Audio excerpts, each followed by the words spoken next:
Topical and atypical. Unfiltered and independent. 100% authentic and intelligent. All right. Are y'all ready? Bust out your Amanda Lander notebook, get your word of the day logbook, and let's get into it. Don't forget, after the show, our SEAL Squad members head on over to Patreon for the after show kickback, where we talk about all the things that went on in the show and how to turn it into action. You ready? Amanda Lander! Learn it.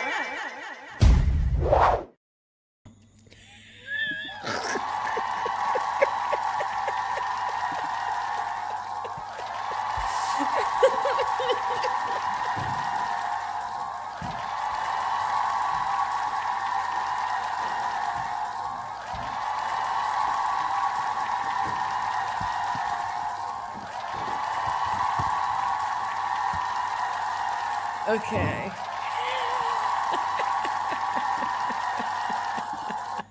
How are you guys doing?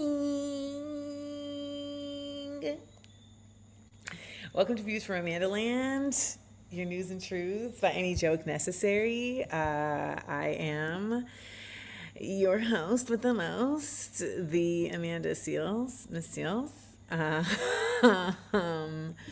And very excited for our guest this evening. Shahem is going to be joining us, and Shahim McLaren is somebody that I discovered on the Instagrams who is just brilliant, and he talks a lot about the exploitation of children because he is a social worker. He is a licensed EMDR therapist, and he is just really brilliant. And he just stays in a do-rag. So we love Shahem, so he's going to be joining us in a bit. But first, I want to tell y'all that I was at the beach today, and I had forgotten to bring sunscreen. And so I couldn't find any in the store. And so I used coconut oil.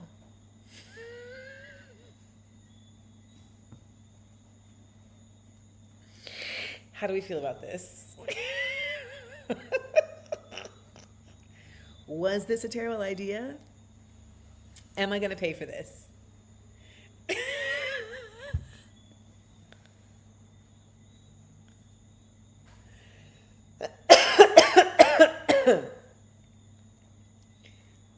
Look, I'm brown. I'm not red. I tried to cook myself. And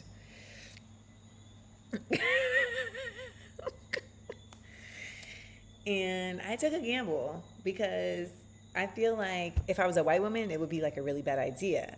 But then I was like, but I'm a black woman. So what if the coconut oil actually just brings the melanin to the forefront? The coconut oil might ruin my bathing suit? Really? Okay, good to know. And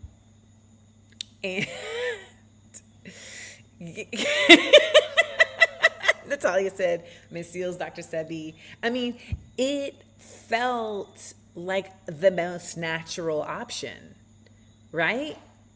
Because it just felt like it's not like suntan oil, which is like all types of chemicals. This is like all natural coconut oil made in Grenada. Like it's so made in Grenada that the packaging is literally an old water bottle. Look.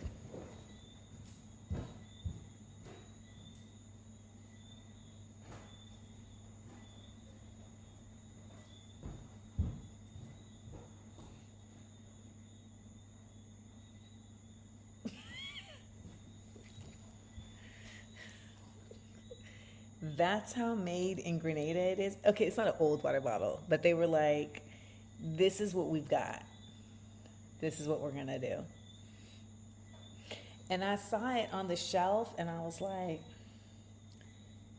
this actually looks like the most legit one because it is so hood. Uses include baking, cooking, frying, skin, and hair care. Okay, raspberry oil is no. See, y'all understanding. I'm not looking for sunscreen. I'm looking for sun in. You know, the sun's not gonna give me cancer. I'm not receiving that. I'm not receiving that. So, I'm not receiving that. Okay, got it. So welcome to another evening edition of Views from Amanda Land. And I have been doing a daily fast from the socials during the day. And then in the evening, I watch and I catch up. So I've been catching up on some things that we will discuss during 60-second headlines. We're also going to do something a little different where I'm going to show you a video, and that video is going to be what we discuss in the after show kickback. So, and that's something that I want to keep doing even after Views from Amanda Land. Like I will post like this is like the kickback combo that we're going to have in Patreon, because I know that you guys really, really love having our conversations on Zoom, and I definitely don't want to take that away.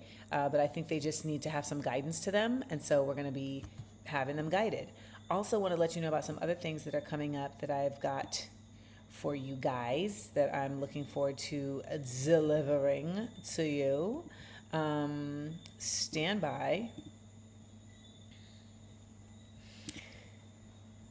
Why are you so pressed to be loved by your captor? Oh, okay. Sorry about that. I couldn't remember what I had labeled this. So, got some dope stuff coming up. If you have not subscribed to my newsletter, please do so. It's the best way for you to keep up with what's going on and what is available to you. What are the insects you hear? Everything. Everything is the insects you hear. Okay? So, first of all, I want to let you all know that we do have a book club on Patreon that is community run. And this month, the book is Sky Full of Elephants by Sibo Campbell.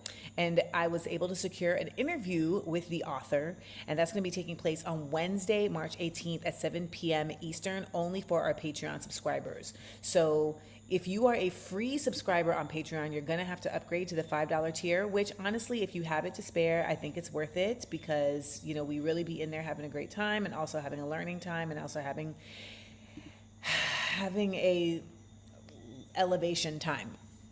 Okay, it's a very liberatory space. So join us over there at the Seal Squad on Wednesday, March 18th at 7 p.m. Eastern. And shout out to Robbie, who has been taking over book club duties from Isabel and helped just provide me the information I needed so that I could set this up for you guys to talk to him. And also the thing that I'm excited about is that we're going to be doing this on Zoom. So after Sibo and I have our conversation, we're going to open the floor and you guys will be able to ask him your questions directly versus going through the chat. So I'm looking forward to you guys doing that, and that's why we have such a that's why it's happening on Patreon, so that it allows folks to really just be able to be in a smaller, like more intimate setting, and you know, the conversation can be much more elevated and clear. Okay. So shout out to everybody on here giving some props to the SEAL Squad. I mean, you guys get random lives, you know,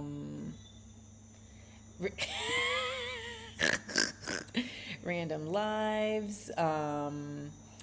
They get bonus content, they get early content, you know, it's a good time. super fetch opportunity. Soups fetch. Thank you, Corinne.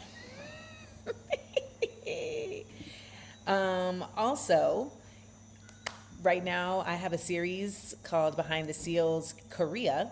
And Behind the Seals is my travel log that kind of like came out of literally my Patreon people being like, we like when you do videos, not just posts. And so, I mean, not just like,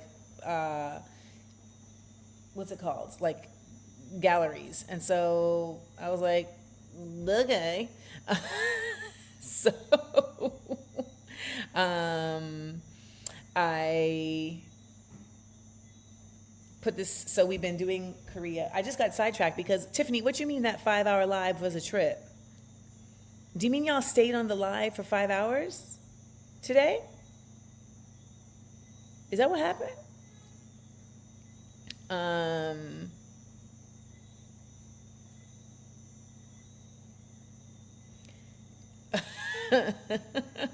Oh my God. Really? The other night? Oh my goodness. I didn't realize that happened. Hilarious. Oh wait, are you all talking about the live when I did the Korea unpacking? Or the one where I told the story of the one who's in my heart? Yeah, that was a wild live. Oh, when we picked right. Tiffany said when we picked up your mic.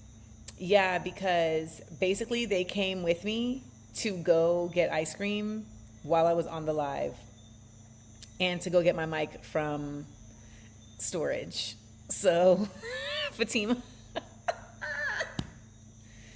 So Fatima, I think about my medium king. My medium king is essentially my imaginary friend, because I told y'all I'm on a 10-year moratorium for those who don't know, and I mean from men, 10 years. I don't want it. Literally, I was at the beach today and this brother came up to me and was like, "Hello, can we get to know each other?" I said, "No, we can't get to know each other. What would make me want to get to know you?" He looked like that question had never occurred to him. I was like, well, you're literally here. I said, "What do you even do? How old are you?" He's like, "I'm 30. I do security at the beach." I'm like, "You're literally here in the middle of the day with a scully on at the beach. Why would we, what would we have in common?" And he was like, "It's not that we have to have anything in common, but we could just get to know each other. What do you do?" So to throw him off, I said, "I'm a comic." He said, "So you take pictures and things?" I said, "No, I tell jokes. I'm a comedian." And he said, oh. I said, "But I'm also chilling. And talking to men is not chilling. So this conversation is not going to go any further." Also, by the way he approached me was like this.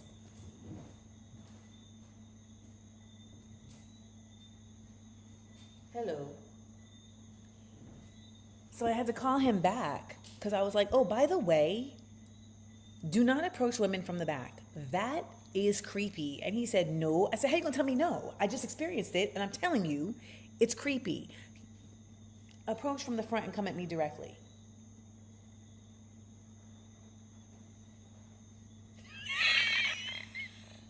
Abby.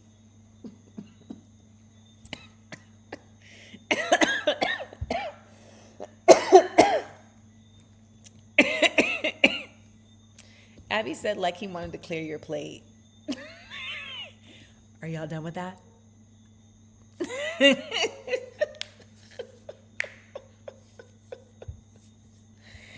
Just, anywho.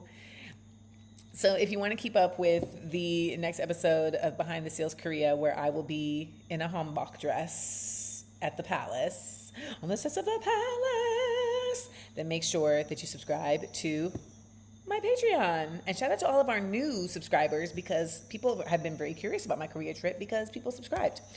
All right. Also, want to let y'all know that I just dropped a new Full Moon Musings. This is a series that I've been doing on Substack where I write a new essay every new moon and full moon. And this Full Moon Musings, Signed, Sealed, Delivered, is basically kind of like the written version. And it's not a direct like transcript or anything, but it's just a written version of basically what last week's episode of of Views from a Mandolin was, which is really just like the revelations and the epiphanies. But again, I've had a week to think about it and process it, etc. So I wrote it down, and hope you all enjoy that. Let me also say that I had a really cool experience today because I was walking through a shopping center and this man was like, "Amanda?" And I said, "Yes." And he said, "Amanda Seals?" And I said, "Yes." And he said, "I met you years ago here in Grenada at the boat yard." And I was like, "Oh." And he was like, "And you gave me a CD and it had really good music."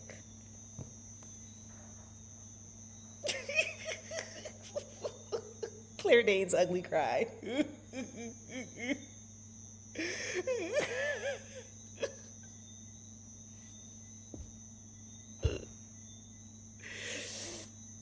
Yeah.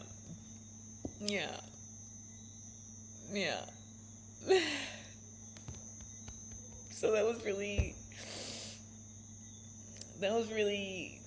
fulfilling for me. And yes, Olivia, he said CD, compact disc. So I don't like the Viola cry because it's just completely straight face with the snot. I really appreciate the contortion of Claire's face. I do. So our guest is here, so we're gonna get into our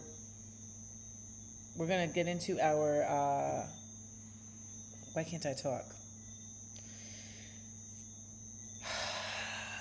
Y'all, I had a long 2 days. I'm gonna just tell you that. I had a long 2 days. But we're gonna get into our roll call.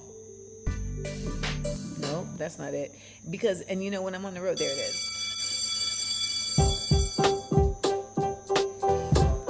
Coconut oil as the microphone.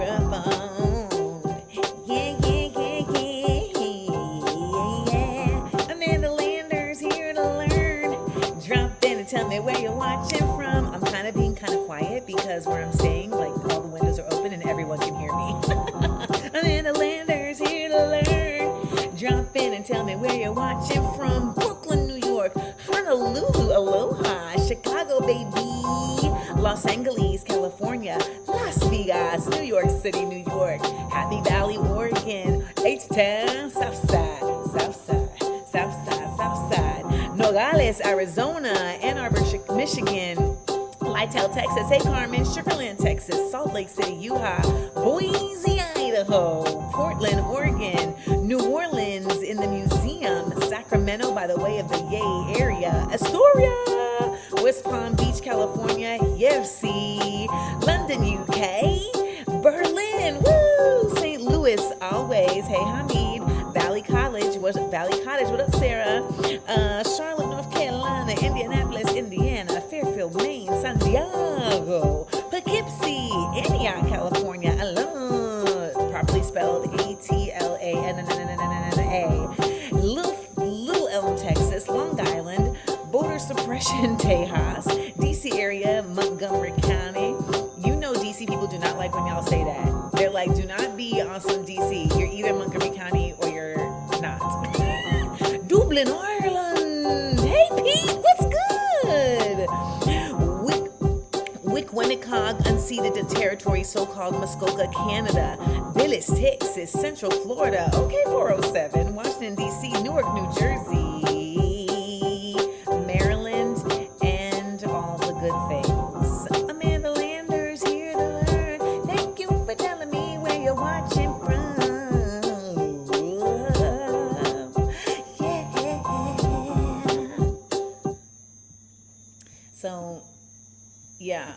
I'm staying in these cottages, and when I came in, there was like a white couple, and they were like, "Oh, are you Karina? Are you Karina?" Because she's the owner.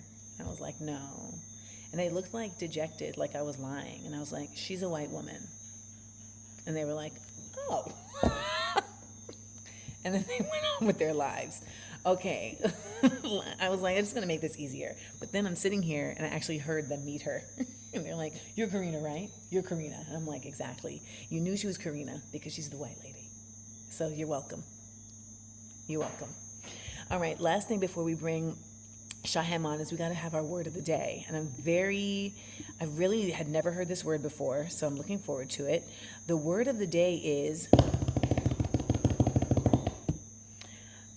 Kunstlied.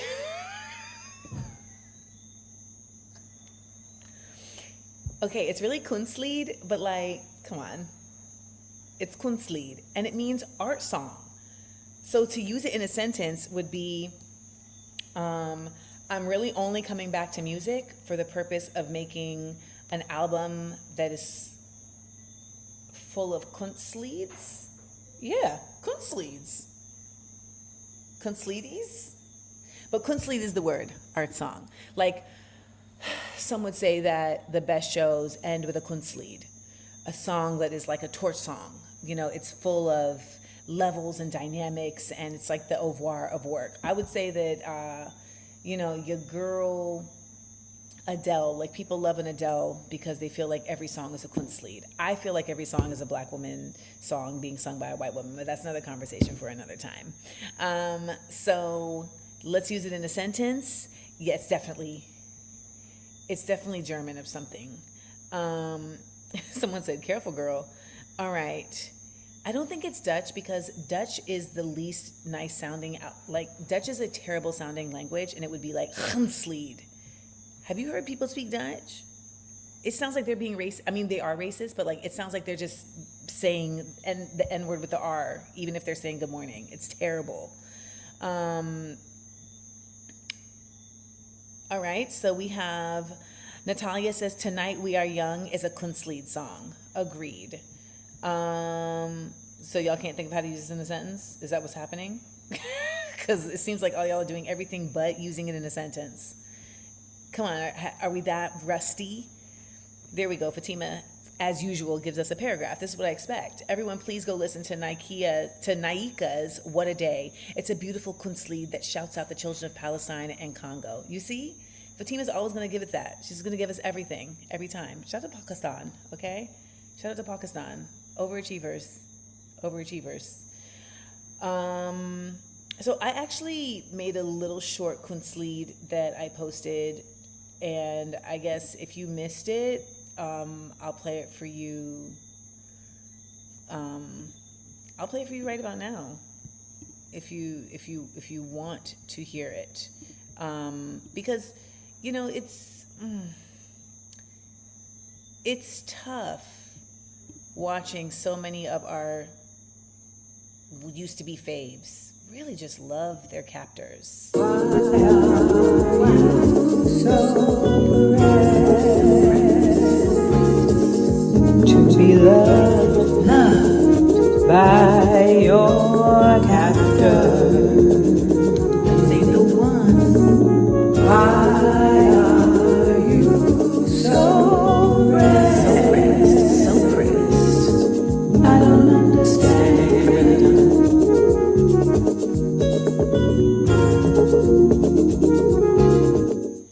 I don't understand why everyone is so pressed to hug on white men that are terrible, but I'm a call it out every time because I'm confused every time.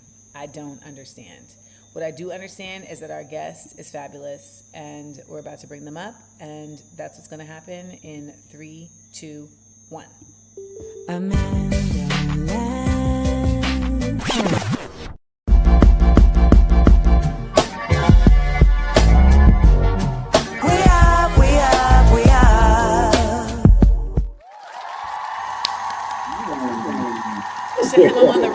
I'm on the road, so it's a different kind of thing. I heard you was on a jet ski. I was.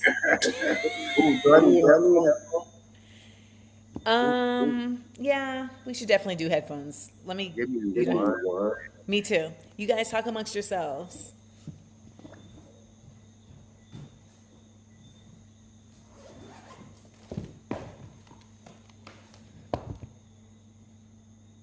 Why are you I'm so back. pressed?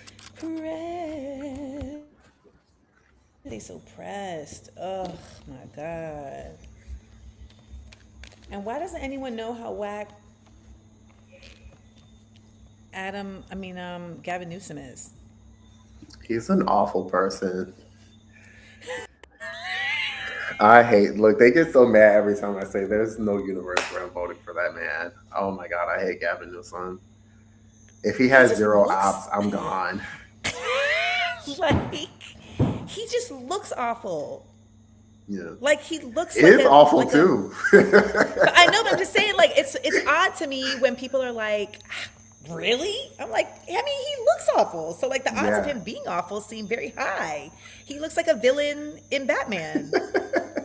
The amount of people, like, we just need to like present a white man so people can vote for him, like, it's so ridiculous to me. It's like, yeah, we'll be lost for a long time. I We mean, might well, as well get Jasmine just comfortable. lost, and we're gonna talk about I that later. saw.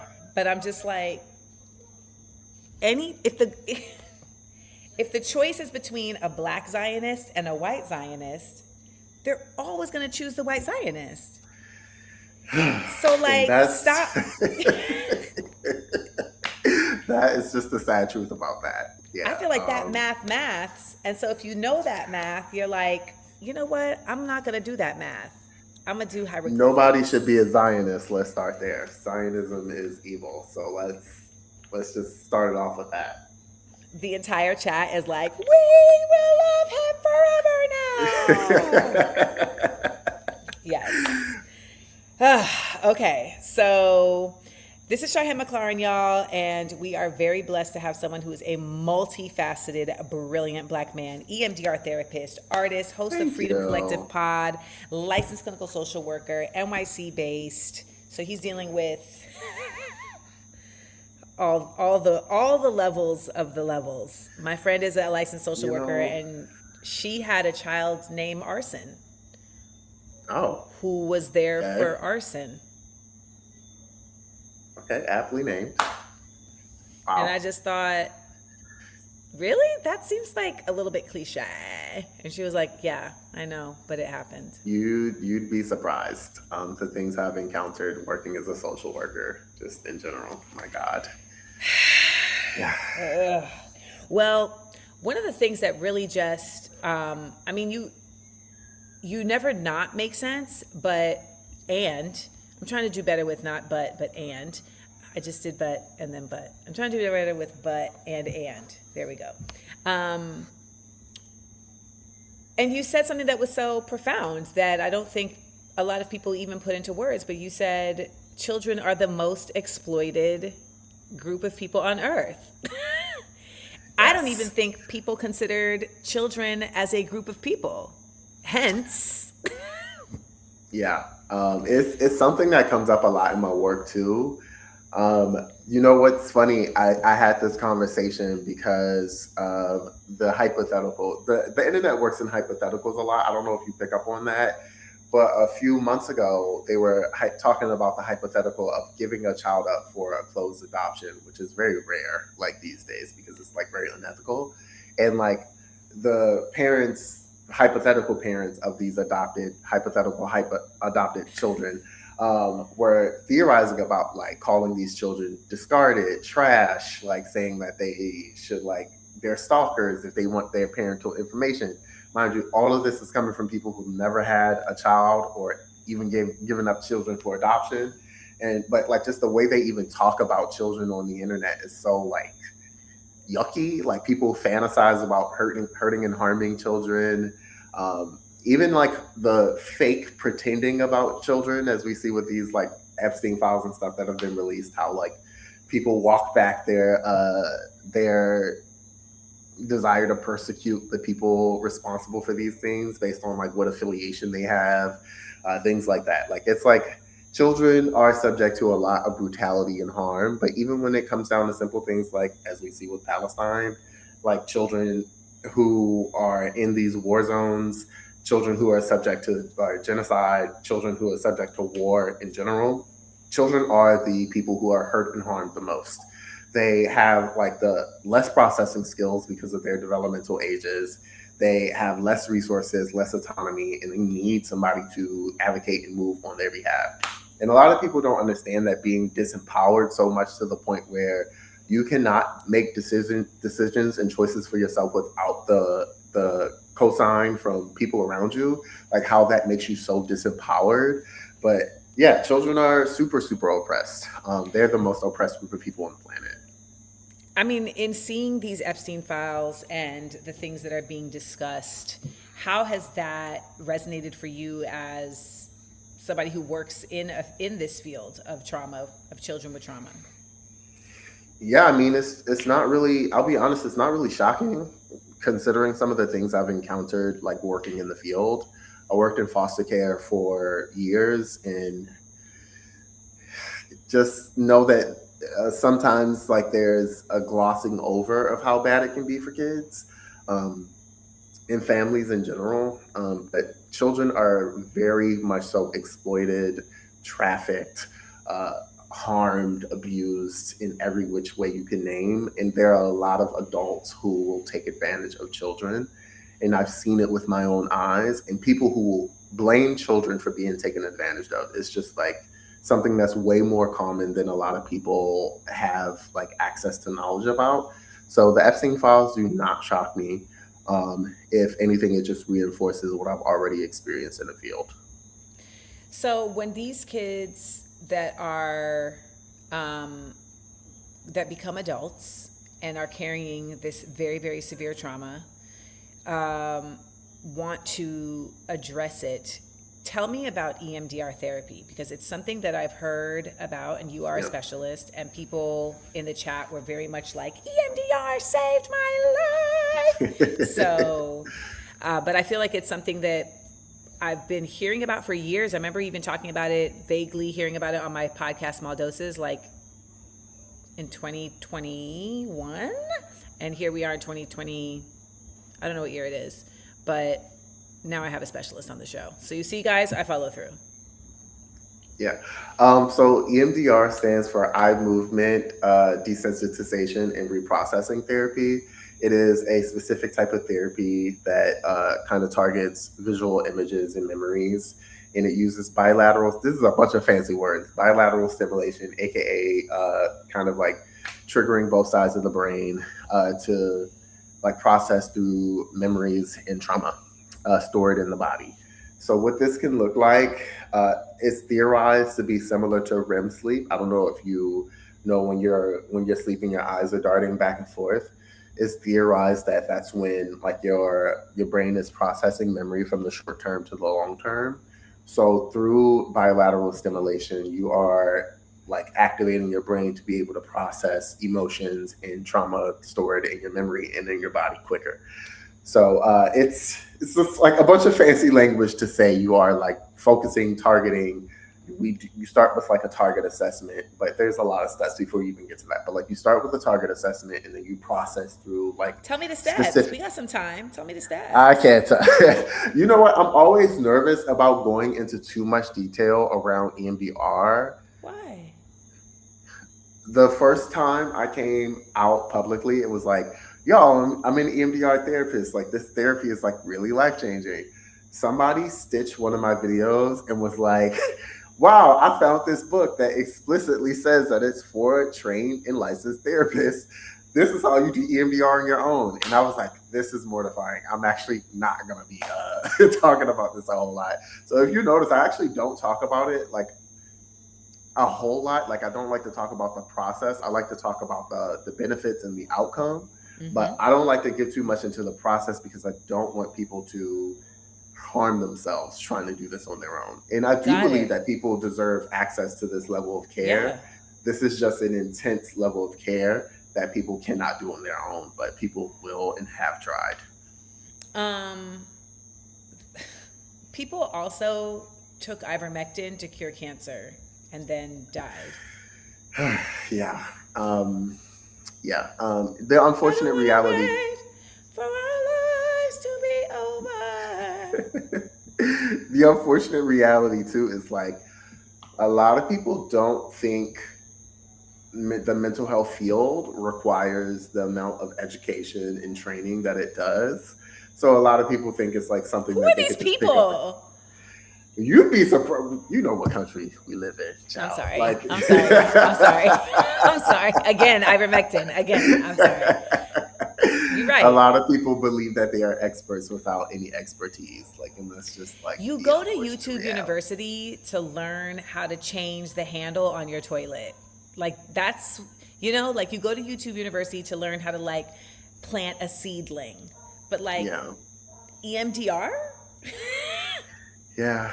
And I don't think people it is very intense though, I will say. Like I've had some really intense I've been on the client side and therapist side. I've had intense Oh. sessions on both sides. Like it is very intense work. It's like it's not something that's like talk therapy where you're just like saying how you feel. You're like thrusted oftentimes back into like some of your most traumatic memories. So it can be very intense. Like What is stuff the to relive. goal of it? To desensitize. So let me clarify that a little bit more. So the eye movement is the bilateral stimulation. The therapist who discovered EMDR was walking and through eye movement was realizing that she was able to process the issues she was having a little faster, and like she started the study which founded the actual modality of EMDR. But the eye movement part of the EM and the EM and the EMDR is like about bilateral stimulation or like basically activating both sides of your brain. The desensitization, which is the D in the EMDR, is about desensitization, right? Imagine you, let's say you were like somebody who went to war, and when you were a soldier in a war or a victim of war, you hear a loud bang and you associate that with an explosion that you heard when you were at war. The goal of EMDR would be to process that memory where you were exposed to that loud bang or the explosion, and to desensitize you to the point where when you hear a loud bang, you aren't triggered as much and your body isn't sent into fight or flight or freeze or fawn. Like, so it would be to like reduce your sensitivity to the trigger. And then the R in the EMDR is for reprocessing. So that is taking like a more negative cognition and then processing it into a positive cognition. Like, so for example, if it were that loud bang, the negative belief could be like, I am powerless and like my life is always at risk, even when you logically know you're in environments where that is not the case. The positive cognition that we would process towards is like, I am safe.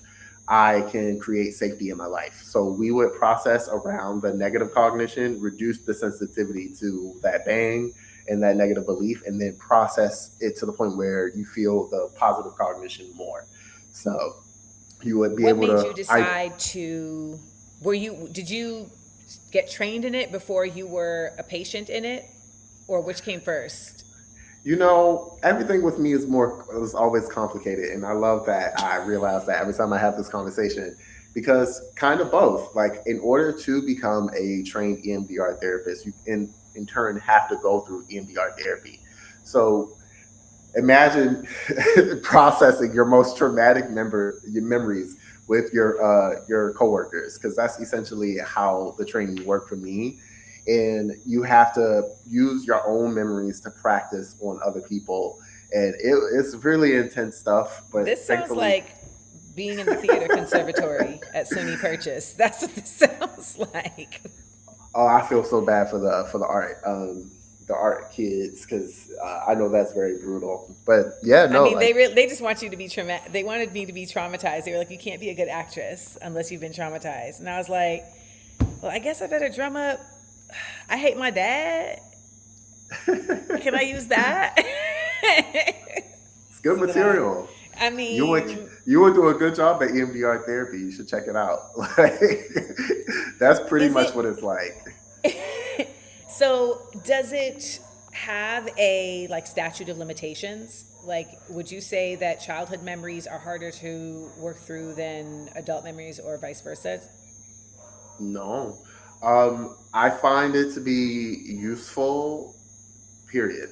So I don't go about it, I guess, in an average way. I do like a lot of mapping before I start even like processing.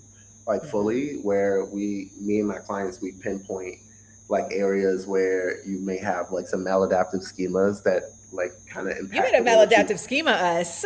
Did you hear that, y'all?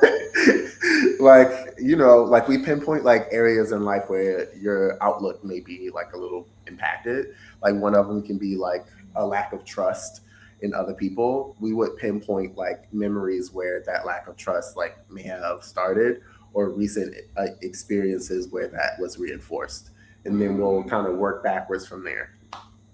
I think I should do EMDR for men. Yeah, I think everybody should.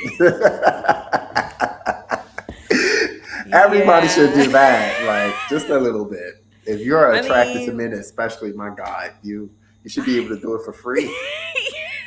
It just should definitely be a part of a mutual aid program. Like, one of my goals long term is to make it more accessible, because it's like such a valuable experience. Like honestly, it's been super life changing for me. Like the people I work with, they're always like, "This is so life changing." It's like I've seen people's lives completely like come center after like having to navigate so much trauma, because they were able to process it. I find that like a lot of us don't know that we aren't processing the trauma just by like revisiting it and being aware of what it was. Have you found that your Black clients are receptive to this?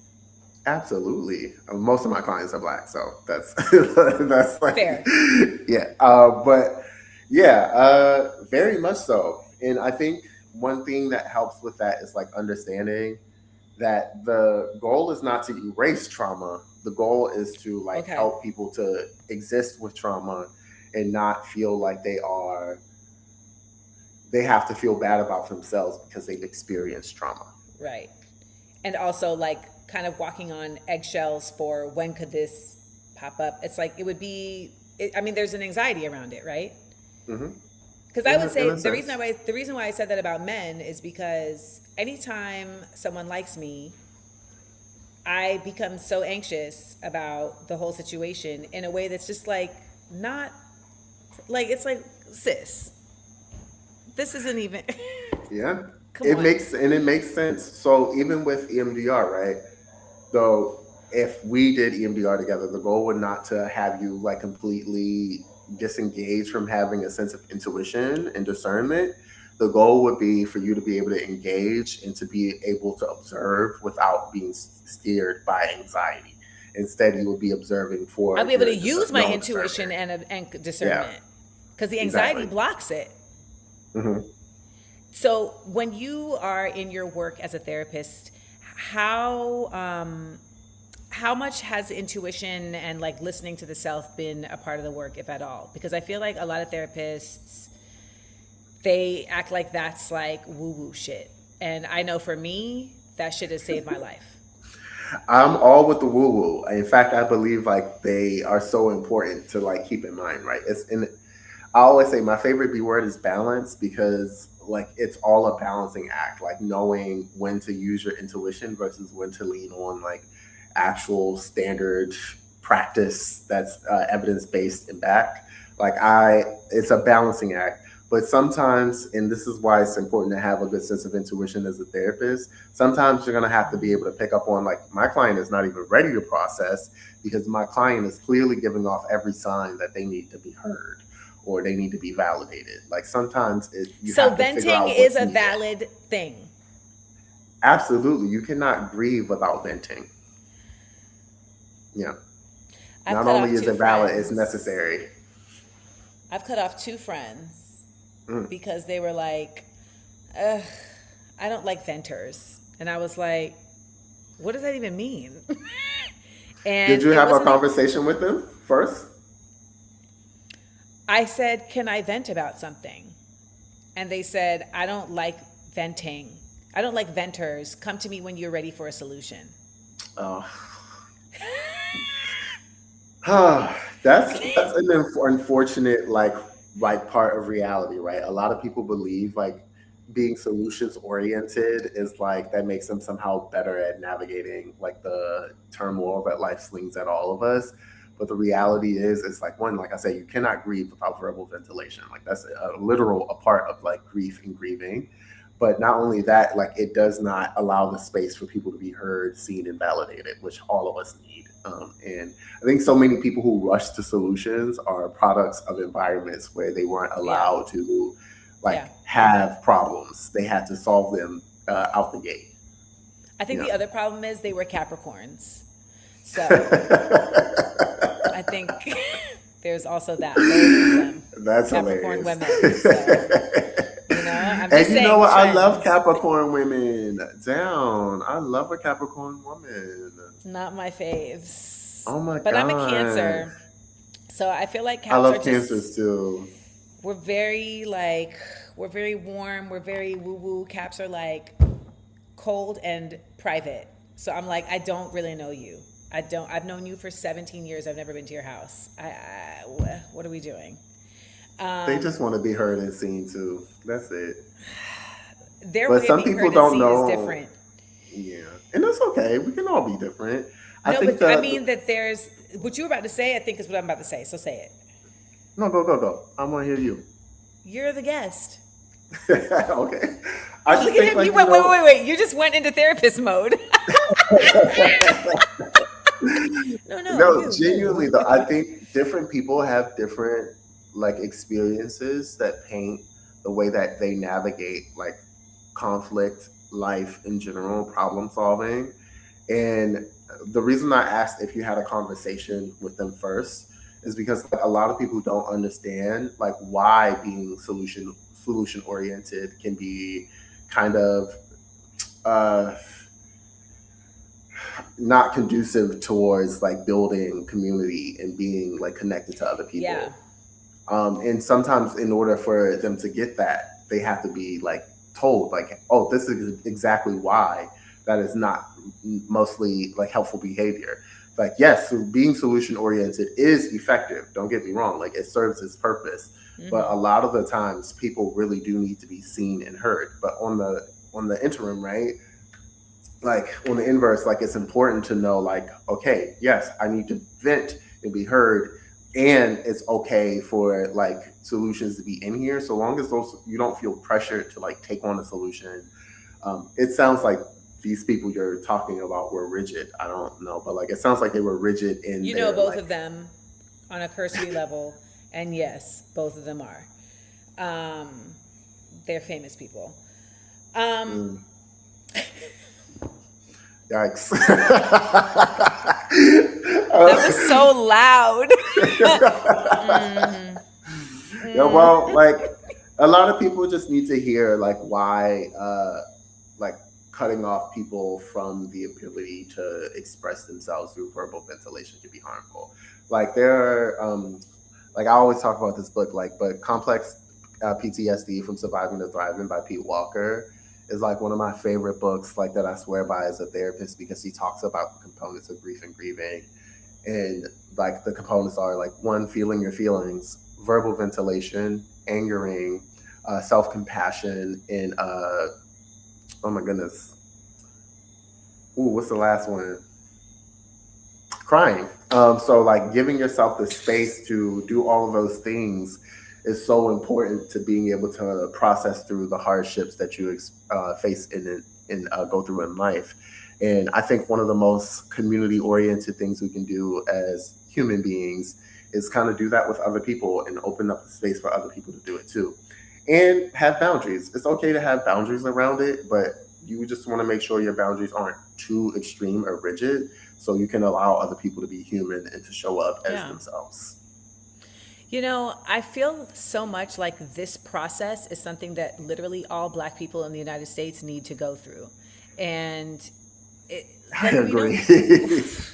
You know, because when I hear people asking me all the time, like, so what are we supposed to do, Amanda? What's the solution, Amanda? I'm like, we can't even get to the solution because y'all honestly haven't vented. You know, like y'all are asking me to like Sherpa you through to like what we're supposed to do to save ourselves. And to be quite honest, like it's like trying to save a car that's totaled, you know, and you're like, well, we need to order some parts. We can't just like put it back on the road. Yeah. I would even say like trauma can really impact your ability to make decisions. Like if you don't fully Yes. have the space to ventilate and to process your trauma, like in your body, and like if you don't know how to regulate and do all of the things, it's very hard to do decision making things like plan a movement or like come up with solutions. You have to be able to grieve first. And so that's why they keep standing on Democrats, because I feel like there genuinely was not a time of grieving that took place after the civil rights movement of the 60s. And so it was just immediate. Goes like, back further than that. well, I mean, the Democrat flip Oh of, yeah. of the 70s, you know, like, I mean, because that's when all the blacks like ran into politics and said like, okay, now we got this. It's like, you don't. You're in sinners right now, and they're the vampires, and you're running outside of the shack. Go back in. They're playing blues. We're venting. There's going to be a whole sequence. It's going to be amazing. Shahem, what made you decide to go into this line of work? So first, Because you're from Brooklyn. I'm from Baltimore, like originally. But Oh, I heard it. You know what I'm gonna ask you. Everybody asks. I don't Say have an it. accent. Say two. But two. Oh wow! Are you neurodivergent? Yes, I am. That's why you don't have an accent. What a hilarious question. No, but I actually had no interest in being a therapist. I just went to. I thought you were gonna say I had no interest in being a nigga. Okay, go on. No, I love being a nigga. I know. We call you the my bread and do-rag, Dr. butter. Do-rag. Yeah, that's my bread and butter. I love being a nigga, but like, wouldn't trade that for the world. But like I was a community organizer back in Baltimore for like years, and I went to school to get my master's in social work because I was meeting so many cool social workers doing community social work. And I was like intrigued. I'm like, I want to develop my skills as a community organizer. And through my work, through going to school for social work to be a better community organizer, I kind of fell into the pathway of being a therapist. And once I like graduated with my master's in social work, my mentor was like, you need to get your boots on the ground. And like, I remember because she called her friend and got me set up working in the child protective service system. And like when I first started being a therapist for these families who were like threatened with being having children taken away and stuff, like it just clicked. It clicked into place, and I was like, wow, this is actually really insightful work. I thought I wanted to do more macro, and I still do macro work, don't get me wrong, but like I thought like micro work was not going to be an effective enough tool for change. But I found that it was like super, yeah. So I kind of, and I find that a lot of the skills I learned doing community organizing work make me a more effective therapist now. And there just simply aren't enough Black therapists, Black male therapists, etc. You also have a softness about you that I feel like it makes you unique as a Black male therapist. I went to one Black male therapist, and he was like, we did 2 sessions. The first session was me and my man. By the next session, me and my man broke up. And I was like, yeah, so we broke up. And he was like, okay, so let's start. I was like, whoa, pump it. I can be a little sassy too. But it was 1 week. That's a little wild. But I do have, my clients know that I can be a little sassy after a while, but it's just because I'm sassy. But it's all out of love. Give me an example of sassy. Oh my God. And me and this client laugh. Mind you, I just have to preface this. Like, it's always after I build rapport. Like, I would not do this with people I don't know like that. Because that's really wild. Like, you have to earn trust. I think trust is something that needs to be earned. Like, and people don't just immediately feel comfortable with you just because you're their therapist. I think that's weird. But after a while, like one of my clients, I remember one, and we still laugh about this because she had a crush on a guy, and I was like, let's play a game. Do you really like him, or are you looking for the love your father never gave you? And she was like, you know what? I don't really like him. And I was like, okay, that's what I thought. Like, that is exactly what I thought. Sometimes I like to get straight to the punch, because I also tell my clients, like, you know what, you're paying your good money for this, and I don't want to just collect a paycheck. Like, let's not use the words. So I can be a little sassy, but it's all out of love. Like, that's it. So, if I'm guessing, are you under 35? I am 31, about to be 32 in a couple months. Okay, so you just went through a Saturn Returns. Okay. Yes. Is there anything... You make it to the other side, though. Wasn't a doozy. Well, let me ask you that. Like, what made your Saturn return difficult? I feel like in my Saturn return, because of the aspects of my Saturn, I was forced to like kind of like deal with how I engaged in my own interpersonal relationships. And that was really hard because I had to do so while also helping other people navigate their own interpersonal lives. Because of your job. Yeah. So it's like figuring my shit out and helping other people figure their shit out is really tough.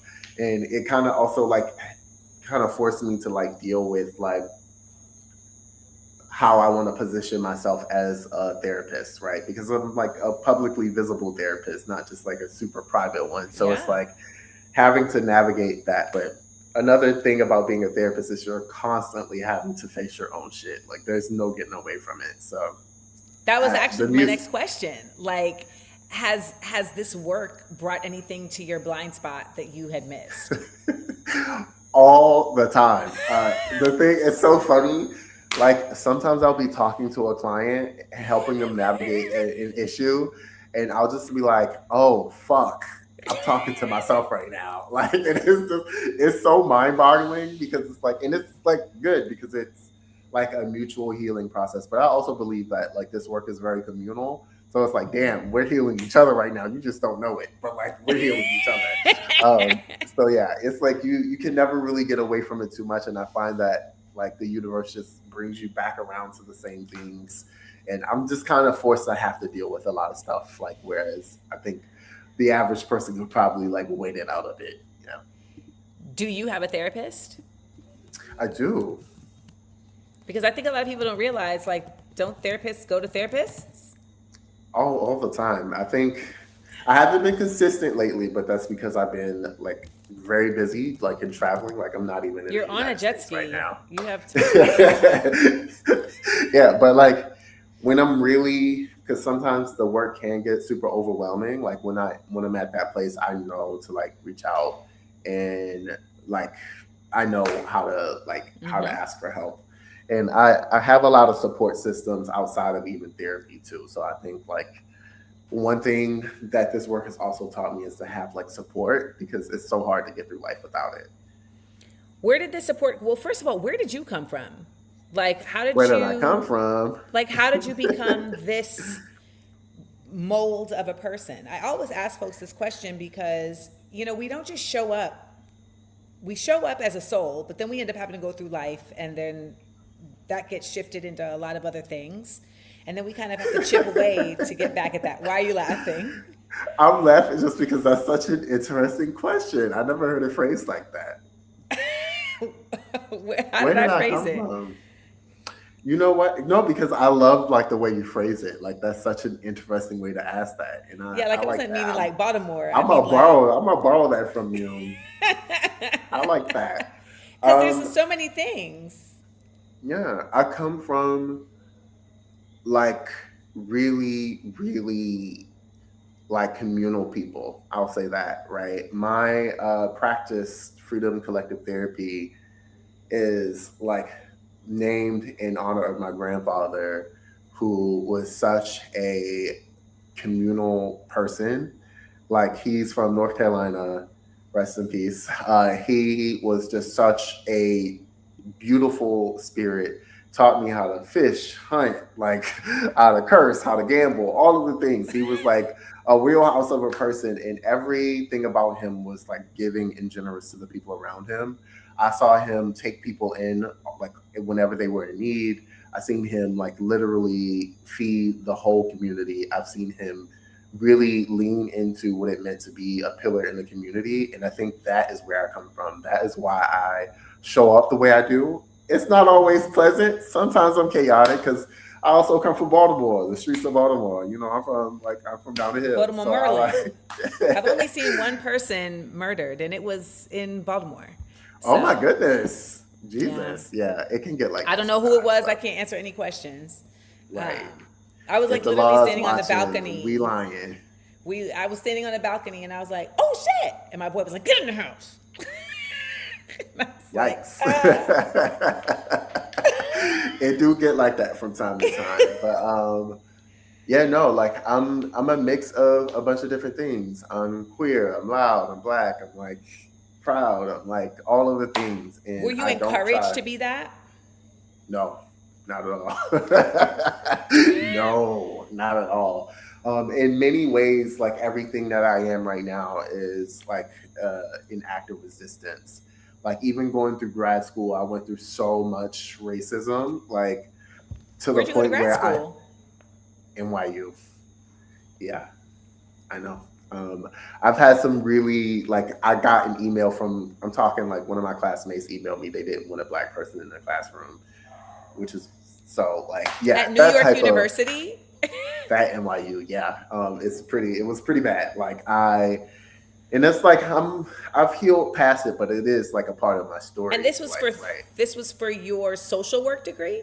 it sure was yeah and that's like only one of many incidents that have happened like since Had this Columbia not become or not shown they ass as a complete Zionist institution, this is what I would be like. That's where you should have gone to. they ain't no better no But they're shade not. like and the I mean, I would have reality just is said that just because I'm an alum. But okay, T. But F them. these institutions, like if anything I've learned, like these institutions, you can't put too much faith into institutions. They're gonna be what they are, and like a lot of the people. The point being, though, skipping all that, like I am a communal person. A lot of who I am is despite like efforts to keep me out from like the resources, the education that I have, and to share that with people who don't normally have access with it. Like my goal is to make healing accessible for many people. I am on a long form mission. I ain't even did half or a quarter of the things I plan to do by the time I leave this home. But I do want healing and mental health care to be accessible for everybody. So that's where I come how from. how does the influencer aspect of things fit into all of this? So I actually started like sharing mental health stuff online because, like I said, I was a community organizer before, and I was like, if I'm gonna do micro work and like help people one on one, I need to at least be sharing information with people. So I started off sharing like a bunch of psychoeducation stuff. Like I really believe that people deserve access to healing or ways to get access to healing. Absolutely. Like I share as often as possible as many resources as possible and I've received feedback that people have found some of the things I've talked about useful and have yeah so the goal is always to help people at least be the stepping stone for people to get like in real life like resources that could change their material reality. Yeah. Where do you feel like at this point in your work the percentage lies between how much you're showing up with what you learned in school and how much you learned in like life? That's a good question. I think school doesn't even really teach you how to be a therapist. It teaches you some important skills, don't get me wrong, like some fundamental education, but you don't really learn how to be a therapist through school. You learn how to be a therapist through engaging with people constantly and constantly engaging with education. Like, so I'm constantly reading, learning, like naturally, like to maintain your license, you even have to do CEUs, like continue education. Yeah. Like, so I'm constantly learning and seeking out knowledge to help other people. So I would say it's a combination of life and like being a lifelong student, because that's my goal. So I started seeing a psychiatrist for the first time post October 7th. Before that, I had always seen a cognitive behavioral therapist, and that's kind of just what I had been doing. And then I started seeing a psychiatrist, and So I've seen two psychiatrists, one in LA and now one in New York, and both of them, they literally know nothing about like pop culture or anything because they're like, I read books. Yeah. They're like I remember Kristen, I had to explain what BET was, and she was like, okay, That's okay. ridiculous. It actually worked out, to be honest. It was very helpful because at the time I needed someone super objective. Don't let us bore you. Oh no, please. I needed someone very very objective, like who didn't come to the table with, well, I like da da da da da, you know? And so at first I kind of thought it was going to be annoying because I thought I would have to do a lot of explaining that would get in the way of the work. But because of the way that she processed things, it was more like my explaining helped her understand like how I fit it, like how I explained it, it helped her understand like how I fit into things. And then she would go research and come back and be like, okay, so Black Entertainment Television was founded by Robert Johnson. And, but I gotta tell you, y'all, that white girl was the best. She was, I'm not gonna say the best, because all my therapists have been different, but she was very effective in a way that I did not think she was going to be capable of being because she was just a blonde white woman in Calabasas. Yeah. Which says to me that the work of therapy, to your point, it's more about like where you exist in curiosity and learning versus just in where you exist, like in your individual experience. Absolutely. So we have some questions from the audience. And I mean, I think one of the things that people are really excited about in general is just seeing more Black therapists talking about the work and the uniqueness of that experience. So that doesn't surprise me that Olivia asked, Mr. McLaurin, what are your thoughts about decolonizing therapy and how is it shown in your work if it's implemented in your sessions? That's such a beautiful question. The book Decolonizing Therapy is one of my favorite books. The Instagram page Decolonizing Therapy is one of my favorite Instagram pages. I believe that decolonizing therapy is such an essential like approach when it comes to working with people who are, I say, patriarchy impacted, and that's like including like women, like people who are like marginalized racially through like being able-bodied, disabled, et cetera, so forth. All of the things, like everybody who's like not centered to that heteronormative white cis like standard. Like one of my favorite approaches to decolonizing therapy is emphasizing the importance of community, because I believe that community is the antithesis to like things that colonization seeks to do, which is to isolate people and to keep them separate from their neighbors. So one thing that I really work with my clients, if you come to me without like a strong sense of community, my hope is always that you leave with one, because I believe that like the way that we are going to move the future forward is by connecting with the people around us. Whereas a lot of therapy emphasizes like the individual, I try to do the exact opposite. I even let my clients know, like, I'm a member of your community now when you work with me. Like, I know there's dynamics and boundaries, but like I am a member of your community, and that's how we're going to work together moving forward. This is a community-centered thing. I love that, because that really is something that I don't think, like I've had therapists who their boundaries are so stiff. I'm just like, do I not exist to you after I leave here? Because I still exist.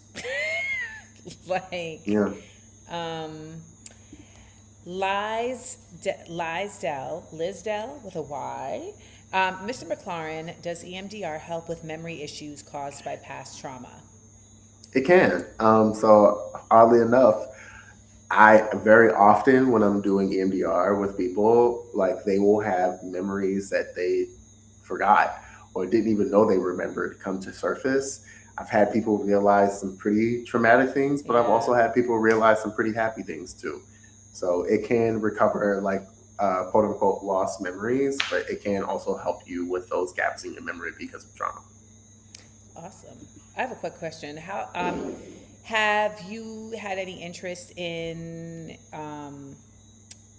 bringing your or expanding your knowledge of neurodivergence in this field? Yes. How? And see, that's the part where it's like fingers crossed. I'm actually like waiting to hear back, but I've just applied to go back to school for my doctorate because I want to expand on just that. Yeah. But that's supposed to be a secret. Now you're asking me how. Now you know. So hopefully I get in. That's My what happens goodness. here. That's so lovely. I'm so happy to hear Fingers that. crossed, everybody. But yeah, I do. I Fingers think it's really crossed. important. Again, I'm a lifelong student, and I do want to be able to show up more. But I work with neurodivergent people all day, every day. Like so, yeah. No, I mean, I'm in Grenada right now, and like I keep passing the Grenada Autism like awareness center, which I did not know existed. So I got Shouts one more out to time to Grenada. pass it before I come up in there like, what y'all doing over here? What's going on in here? Yeah, I do EMDR with autistic people. Like, I have a lot of autistic clients. Like, I know a lot of autistic people are often inquisitive. Like, does EMDR work with people who are autistic? Yes. It's like may require like a different like setup. We might have to approach it a little differently, but it can work for autistic people too. There y'all go. All right, 2 more questions. Is your podcast with Miss Christina be returning? No, love Christina. I think you and Christina has been on your podcast too. Love Christina, but right now, no. I just launched my own podcast like a month and some change ago. We're focusing on our own projects, but we are hopeful like maybe one day if we both have the capacity and space. But Christina has some interesting projects and stuff coming out too. So like, yeah, but we're still friends. Like we just are like the podcast, our schedules, it's just too much. And plus I have a lot going on. So yeah. The early 30s is a time. I'm telling you. Stay focused. You said Saturn Return, and my body shuddered. I said, oh. Last question. Connie asks, Mr. McLaurin, all EMD therapists are not the same. Are there any certifications you recommend, like EMDRIA? So EMDRIA is like the overall like organization that kind of like handles EMDR certification. I was trained through a job I worked years ago, and I don't know. I think just like, if anything, I would just learn how to ask questions when it comes into EMDR. Like, how do you go about the process? How have you trained? Like, how long have you been doing it? What are the typical results? What pace do you work with? Because different EMDR therapists have different pacings. Like, are you reflective, like when a client gives you feedback, ask questions for the clinician, but like certification, like the trainings and certifications themselves can come from a wide range of different facilitators. So yeah, just ask questions. Ask questions, y'all. I mean, you saw how it worked. I asked the questions and we even got secrets. So well, I'll at least wish me luck now, y'all. Jesus. Listen, it's beyond. It's decided. It's decided. It's manifested. We got blood moon energy out here. It's what it is. It's what it is. Shahem, we are so happy that you found time to spend with us off the jet ski. I know that you have a vacay that you are on and you deserve it for as much as you give to us. You. And so just know that you are so appreciated. And, I hope I'm glad that your community pours into you, because you pour so much into every community you're in, even the ones made up of us on digital platforms. Thank you so much. That means the world to me. Yeah, like you dope, but you knew that. You dope too. We see each other. Actually, we do need to see each other, because I need to put together a little gathering in New York City with some of the minds that I am intrigued by. Let me know. I would love to pull up. It's going to happen. Well, you have a good time, travel safe, and everybody, we're not even crossing fingers. We are charging crystals. We're drinking Please water. pull out the moon water for me, y'all. Please, Yes, Lord. okay? That's what we're doing. So thank you, Shahim, for joining us, and we look forward to following your path because it's going to continue to be a beautiful one. Thank you. Bye, y'all. We are the luckiest people. Somebody was like, the last episode was the last episode, right? And I was like, no, it's not. I still have 3 more episodes, and they're going to be dope.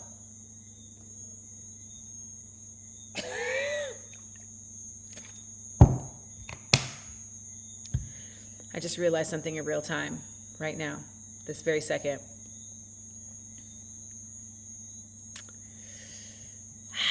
Scheiße. Ramadan ends at what day? 3/19? When does Ramadan end?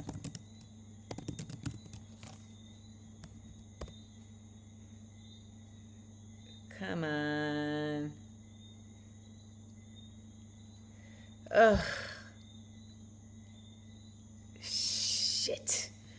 Okay.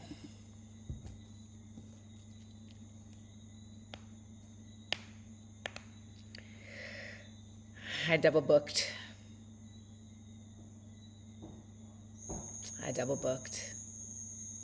Damn it. Okay.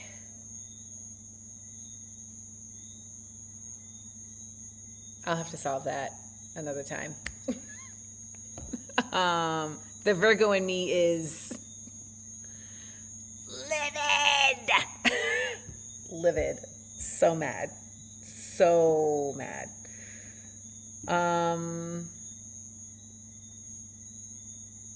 Dang. Can I combine forces? So here's the thing. I wanted to do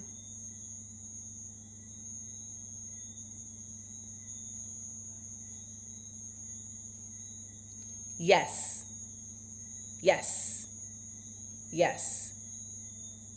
I can combine forces. So Views from Mandalay will be at 6. And then Sibo's interview will be at 7. And we'll do his interview from 7 to 7:30. And then we'll go to the Patreon kickback where you guys can ask your questions directly. There we go.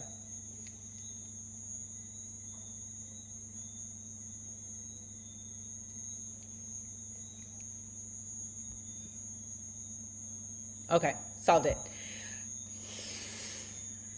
Vented solutions. Okay, so let's find out how Black I feel today. Are we cool with that? Let's do that. How black do you feel today? Hey.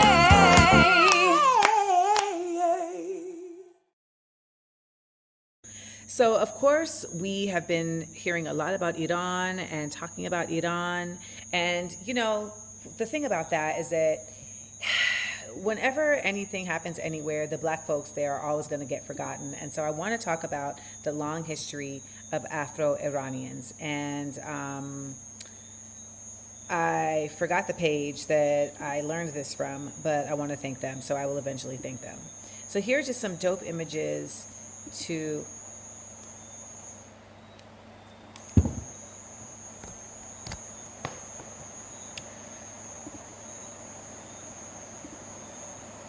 That's rain.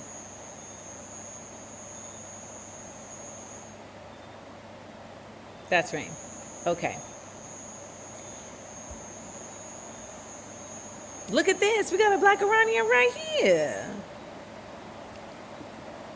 So I just wanted to show you these images of Black Iranians because, there's always just this idea that spaces have been homogenous for expanses of time, and that just simply isn't the case.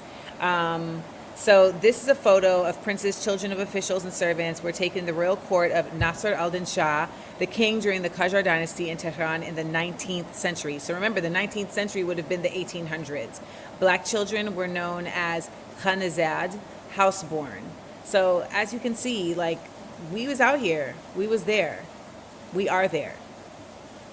I love his little bicycle. And, you know, we are everywhere. Exactly, Olivia. Like, black folks are not a monolith, not just in the United States, but literally on the globe. And whenever I see people say things like, we got to worry about what's happening over here with black folks, I'm just like, first of all, you're a bot. But second of all, black folks are everywhere in the world. The same way that, like, women are everywhere in the world. The same way that children are everywhere in the world. There's always something to deal with. There's always something to take care of, and people to care for. And that's not a Yiddish term. I may have pronounced it wrong, but it's not a Yiddish term. And I think it's really great to see just the imagery and how far back it goes, and also how versatile, you know, these images are. Because I think it's also really easy to shape your mind around something based on what the colonizer has provided us, and that happens a lot of times, like, it happens unwittingly. You know, like, so many of our visions of North Korea have were given to us by, whether it's South Park or the news, etc. And then you realize, like, wait a minute, I don't even have my own version of what North Korea is. My version of North Korea was literally spoon-fed to me. And it isn't until you actually, you know, interrogate that and question that you start to understand why those things have been spoon-fed to you a certain way. So even in something like looking at Black Iranians, it helps you to understand the diversity of the people that are on this place, of this land. And let me also just add, beyond the Black Iranians, Iran is also a super diverse ecological place. It is absolutely underrepresented in this way because they don't, of course, want to show, like, love to this. But, like, Iran has, like, incredible wetlands that are beyond, and it has, like, a really biodiverse ecology, which in a lot of places doesn't get to happen because their spaces are being used for logging and for, you know, minerals stealing, etc. But because Iran, you know, as terrible as their leadership has been in many ways, one of the things that came out of them being so closed off was that some of these, like, these types of spaces have been protected from outside privatization coming in and disrupting them. Okay, so Fatima's gonna go be Muslim, and then she's gonna come back. So y'all go get your Muslim on and come back, inshallah. And I didn't have any high quality whites for this week. And there weren't any whites that impressed me this week. There just weren't any. I was very unimpressed by the whites this week. Very unimpressed. Yeah, I mean, let's just get into our 60-second headlines. I kind of want to wait for Fatima and them. So, Fatima, go say your prayers so you can come back. No, they don't always make the cut every week. I just, you know, I was just like,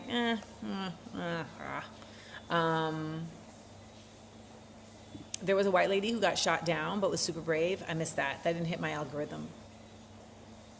So we are going to talk about the Marine that was thrown out, but you getting thrown out one time is not, I can't, I'm not just going to, like, give you high quality white off of that. Many Iranians are becoming Islamophobic. I mean, I would assume because isn't it like the Islamic Brotherhood who's been there, like, terrorizing them? It's like the same thing as saying that, like, Palestinians are anti-Semitic. And it's like, well, no, it's just that the people who keep killing us are Jewish. and they're doing it like with a flag of the Star of David like on their helmet as they're killing us. So like that would make me be like, yeah, I'm not really a fan. You know, like that's that's kind of how that maths, right? Like when white people will be like, you know, you hate white people. I'm like, no, I don't hate white people. I hate the way that the concept of whiteness as a pervasive I hate that the concept of whiteness is a pervasive oppressor. And anyone who owns that is perpetuating that. So if you're out here like, I'm white, I'm like, take it down a notch. Take it down a fucking notch. So, you know, I think that there's just like a very clear juxtaposition between folks who are quote unquote Islamophobic or anti-Semitic, et cetera, and like what the tool was that was used to repress them. You know, I could very easily be Christianophobic because they have consistently used Christianity as a effective tool of repression, not only throughout the United States, but throughout the world. I'm just not. But like if I was, it wouldn't be odd.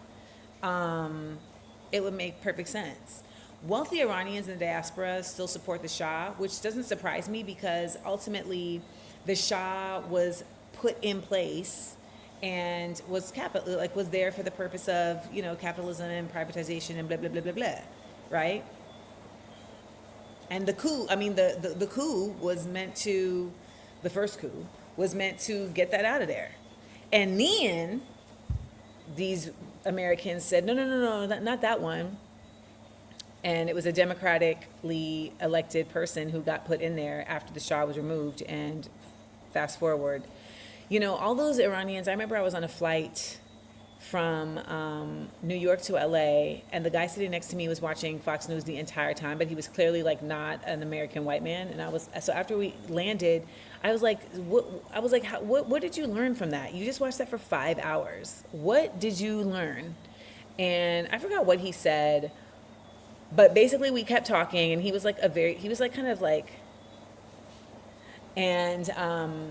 when we got to the baggage claim, we were still talking, and I forgot what I said, but he said, Palestine doesn't exist. And when I tell y'all,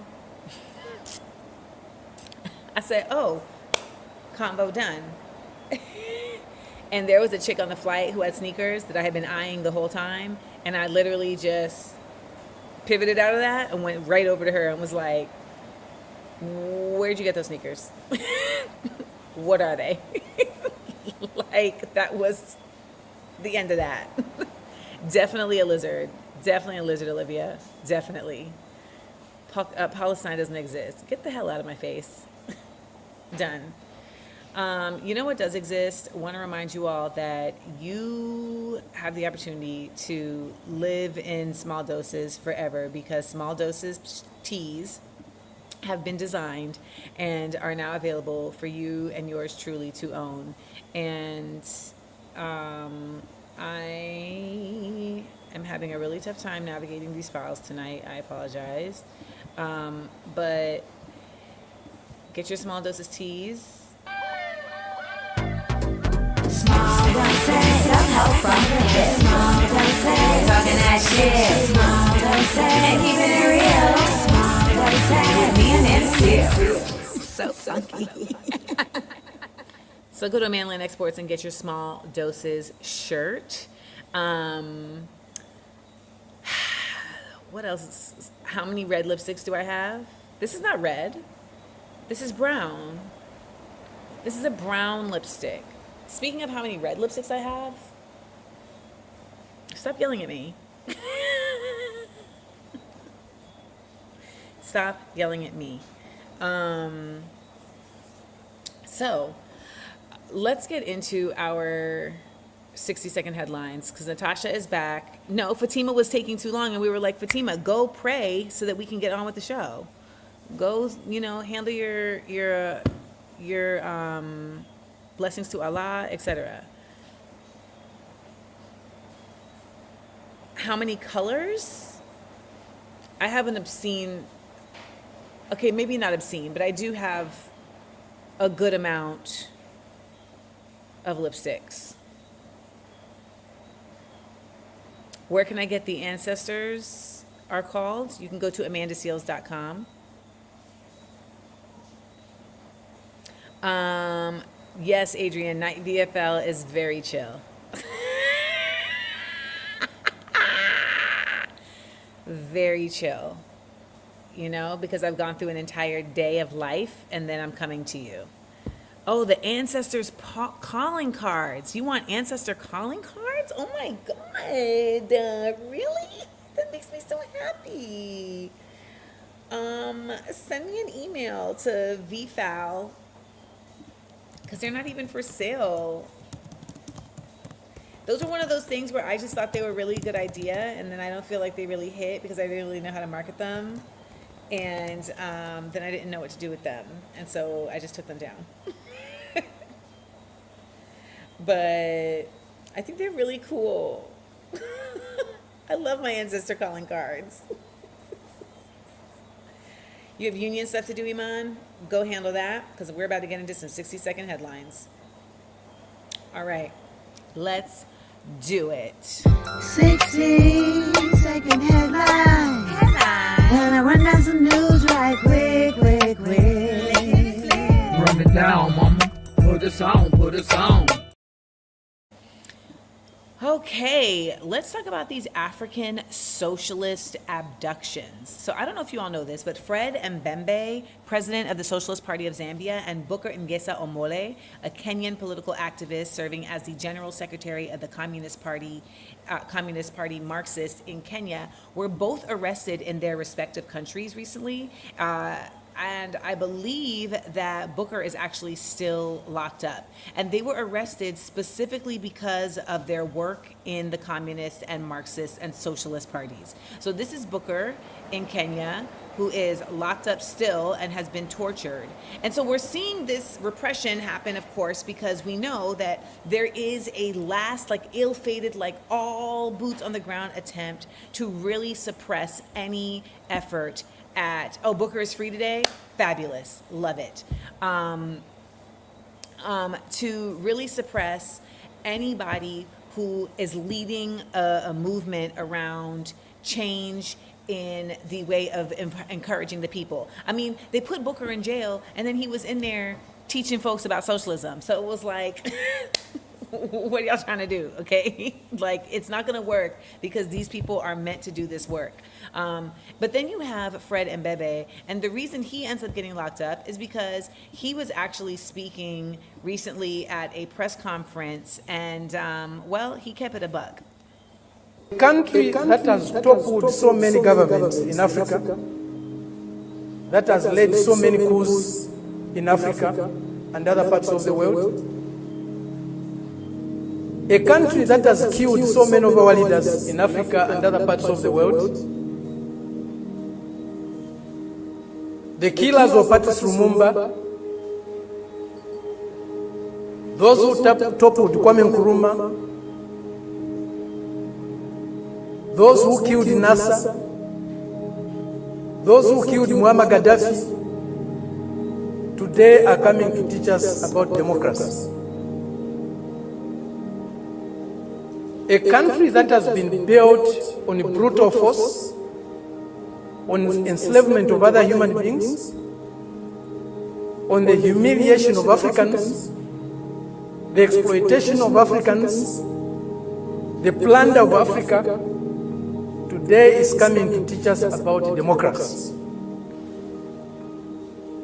If you have no respect for the dignity of others, if you have no respect for the sovereignty of other countries, you cannot claim to be a champion of democracy. Now, we have to remember that this is a constant that has been echoed by leaders in nations all over the world that they have then shut down. Look at this. تسيطروا على العالم ككل فعليكم أن تسيطروا على النفط مستلزمات السيطرة على النفط هو تدمير العراق. La diferencia está en que el gobierno de este país, de Estados Unidos, no quiere la paz. Quiere imponernos su modelo de explotación y de saqueo y su hegemonía a punta de guerra.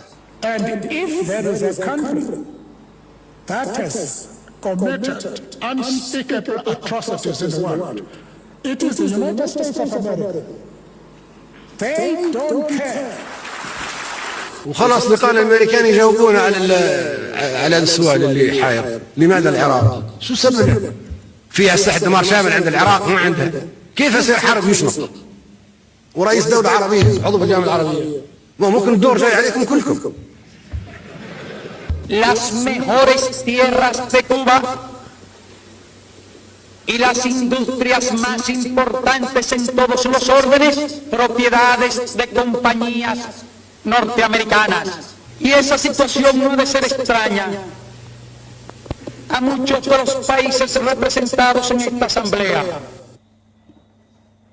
So y'all have to remember that at the end of the day, this is the world that we're in, that we're seeing implode. It has been going in this direction.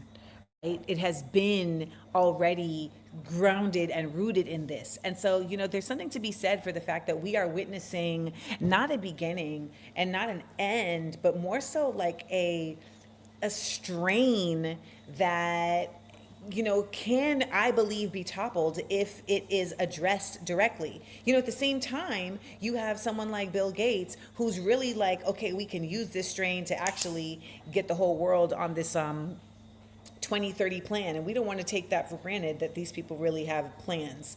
But again, what we were talking about with Shahem, about the venting and about the healing, I just feel like we don't have enough folks that are really honestly doing that in the way that it needs to be done around our generational healing, and not just in like a somatic way, but I mean even in like a legitimate just coming to realization around the fact that we live in the United States and so many of us do not have any pride or feel shame for being from a place that is so terrible. You know, like that should not be how you want to exist. And so there's a real like push and pull, and it's the same type of push and pull that folks have when you know that your parents were trash or that they, you know, behaved a certain way that you just don't get down with, but like you still have a connection to them. And so it's like, where does that reconcile? That is a part that I think we are so missing. And so the way to reconcile it keeps being people trying to lean further and further and further and further into its systems as some sort of patriotism or as some sort of loyalty. But when in actuality, it is the exact opposite, because it is enabling the harm, right? It's enabling the harm.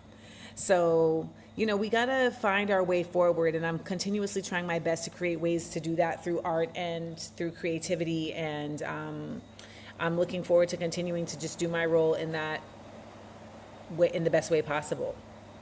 And these brothers here are doing that in their countries that are absolutely still following the bootlicking of the United States.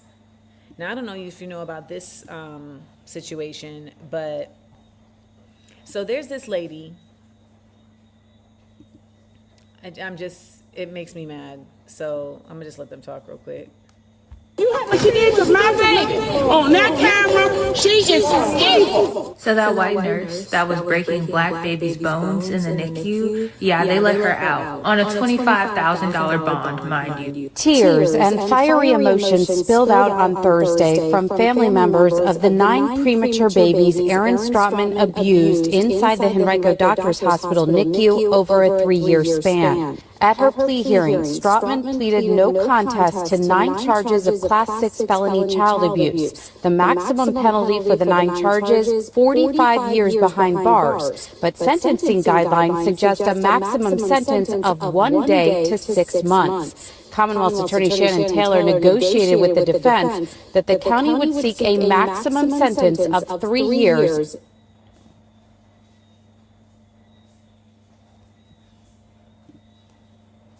Negotiated with the defense.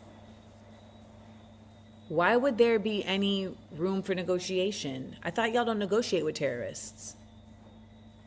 This woman is a terror. She's literally a menace to society. And for the record, it was more than 9. It was 25. They just found her guilty of 9.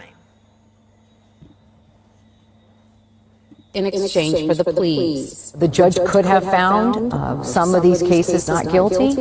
If there was a not guilty, that would have prohibited a family from being able to come forward and participate in the victim impact statement. Videos of Stroutman providing care to some of the abused babies played in court. They show her sitting down on the floor while holding a baby she was feeding and then falling over onto her side while still holding the baby. He also said one of their main experts, Dr. Robin Foster, who is the director of the Child Protection Team at the Children's Hospital of Richmond at VCU, would have testified that the injuries the baby suffered are avoidable in the context of a NICU setting, and in her 30 years at VCU, she could recall 3 fractures total in NICU infants. The Commonwealth cited the severity of the new charges and that the Virginia Board of Nursing suspended Stroutman's professional license last week. Their order stated, quote, a substantial danger to public health or safety warrants this action. However, Stroutman's defense argued against revoking her bond, saying that she is already banned from practicing nursing, and prosecutors admitted Stroutman has not violated her bond, so she will remain free until her trial. That means that she is on the house arrest with the GPS monitored. According to online records, Stroutman is scheduled back in court on May 28th and for a 10-day trial next February. Now, many of us are abolitionists here, and there is something very real to the fact that prison in itself is a problem. However, getting to go home and be at the house, nah. Because what is that? Why do you get to go home and just be good? You don't have to do any type of anything, because I'm calling for street justice.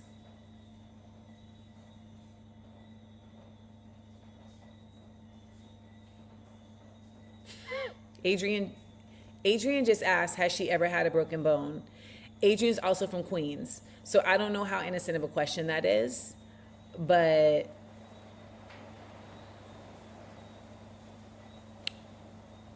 I was reading that a nurse, I was reading NICU nurses in the comments talk about how it's very, very difficult to break the bones of newborn babies because they're very pliable. So they have to bend. So she's really actually doing this consciously and with so much effort. And this was absolutely about Black babies because all of the victims were Black babies. So this was a hate crime.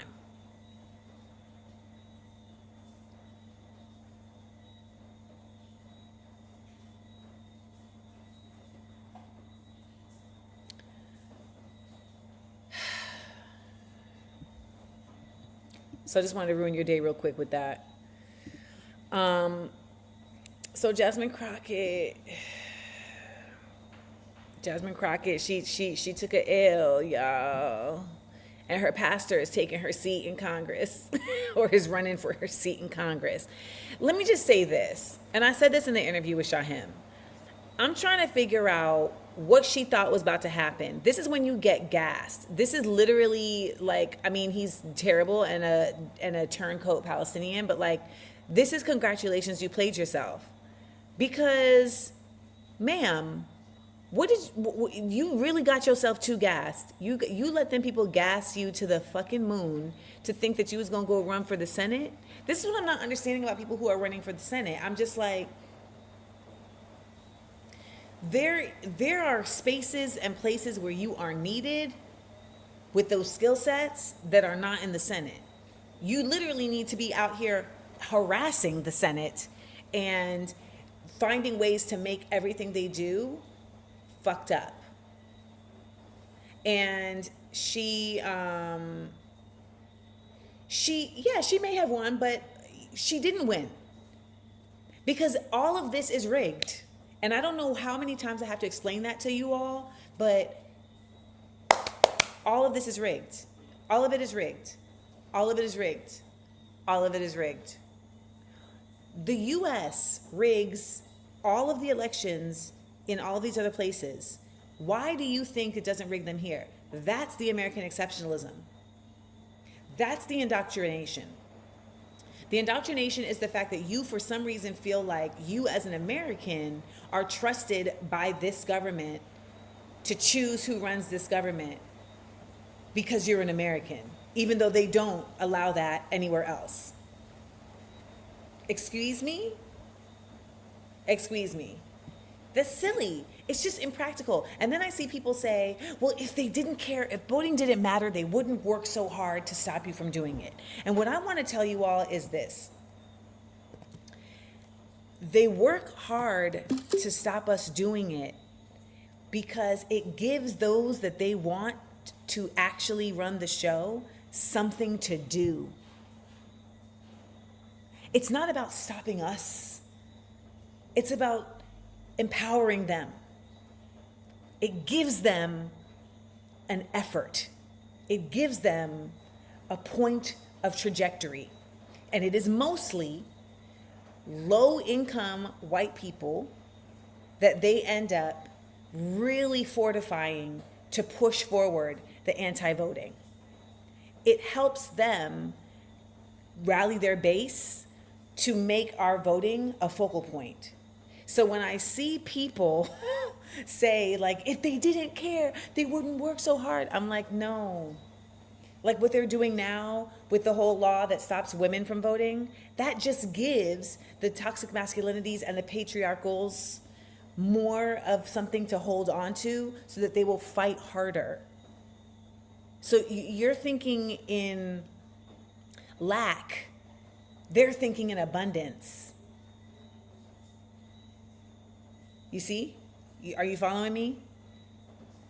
Because I really, this hit me and it was like, that's.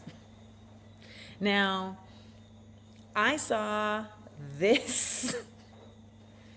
So there's a law, I forgot what the law is called. It's something like the victory law, some shit like that. But basically, it's a law that says that you have to show your birth certificate or your passport. No, it says that you have to show your birth certificate and a passport or driver's license when you go to vote. But so many people, trans and married women, they have a different name on their birth certificate than on their passport or driver's license. And so it would make them, the SAVE Act, that's what it is. So it would make them invalid from being able to vote.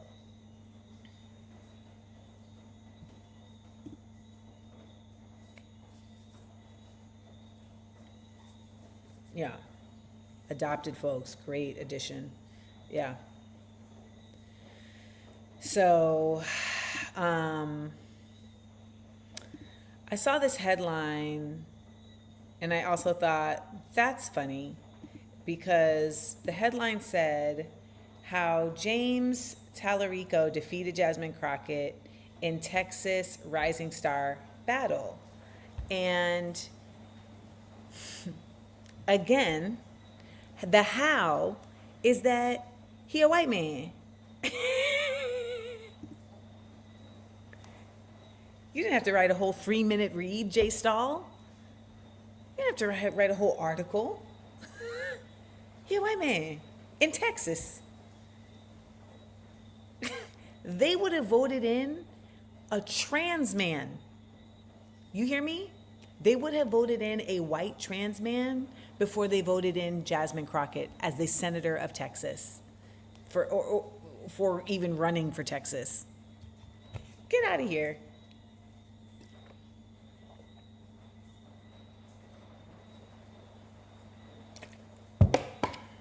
Yes, and there's that element, real shit. Rising star. What are we talking? These are supposed to be public servants. What are we talking about? Rising stars. Well, how is this? Why is this framed that way? We don't need stars. We literally need the opposite. We need people who don't want to be stars. So let's get into this because you all were talking about this before. Senator Shahim McLaren. So this veteran was at a hearing for Trump continuing to push the agenda, the war agenda in Iran, and he disrupted that. Let me find it. So he disrupted the hearing, and it got very, where is it? Oh my gosh, hold on guys, I don't think I brought it into my computer.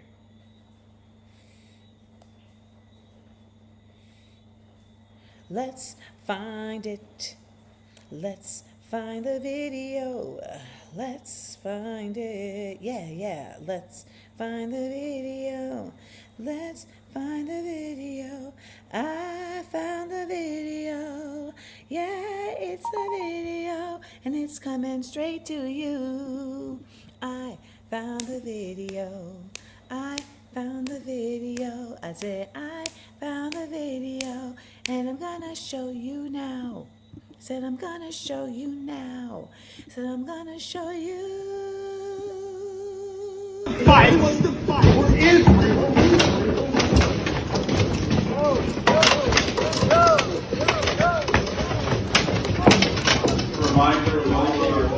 Commandant, please stand up as a Marine and stand up for America. No one wants to fight for Israel.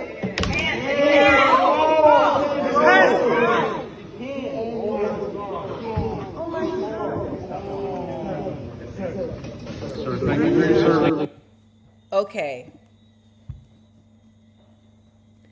They're literally all sitting there watching that. Do you understand me?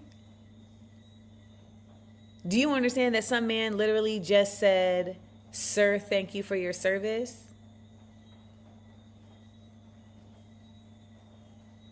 That man's hand broke in that door and he said, "Ow." But wait for it. That guy in the suit right there is a senator. Let's see the part where he jumps in the fray. No one. Why are you in it? Why are you in it? Control your Senate committee. Look at you guys, you're robots! You won't even look!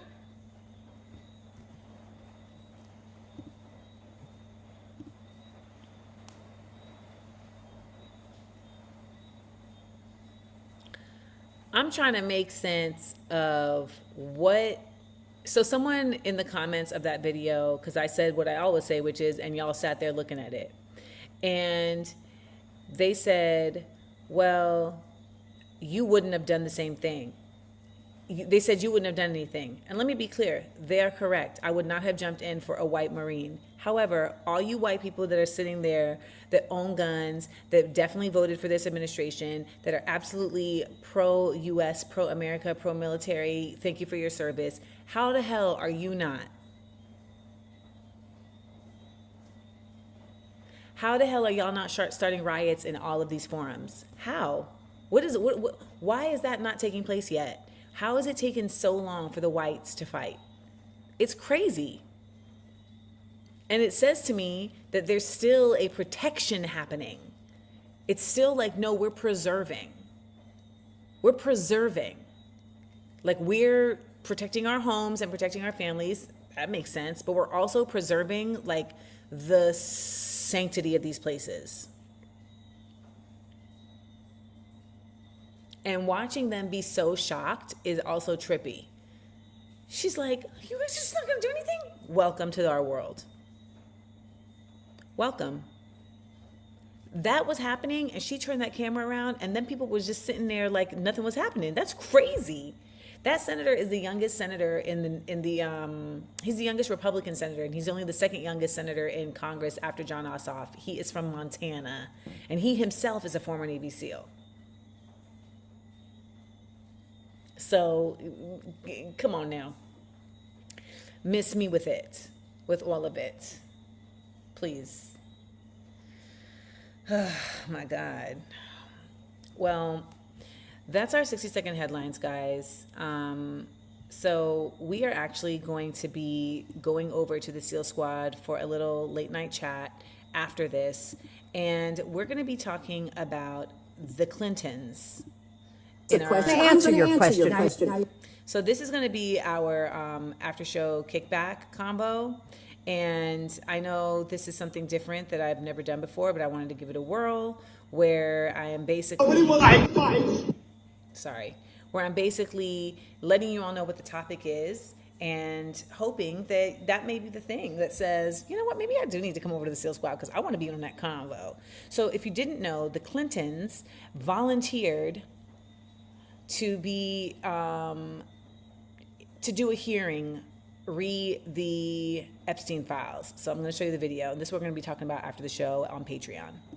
What I spent my time doing. I spent trying to look out for others. and I was taking care of the people who lost 3,000 lives at World Trade Center. You asked me about Howard Epstein Lutnick. survivors. I'm a survivor myself. You have emails. You deny that Jeffrey Epstein, that you tried to get Jeffrey Epstein to give money to you. I did not. Howard Lutnick was. If you have an email with me asking Jeffrey Epstein for money, I have an email from Howard Lutnick sending it to Jeffrey Epstein and his people to raise money I don't know about an intimate event for you at his office at Tanner Fitzgerald. if you would let me finish. Obfuscate and say to this committee, you didn't try to get money from Jeffrey Epstein when there was an intimate event in an email that Howard Lutnick emailed to Epstein's people and Epstein to get him to come to your intimate event at Tanner Fitzgerald, a very small event. And so I'm not going to come. If you want to yell at me, that's fine, but I'll yell right back. Well, I'm looking out for you. I'm doing the job that you would not do, refuse to do as Secretary of State. Thank you, and I yield back to you. No, I'm going to finish answering the question, which I have a right to do. I am very sympathetic to your personal situation. I have read about it. I have seen you testify or speak on the floor about it. And I very much sympathize with not only what you went through, but appreciate your effort to stand up for survivors.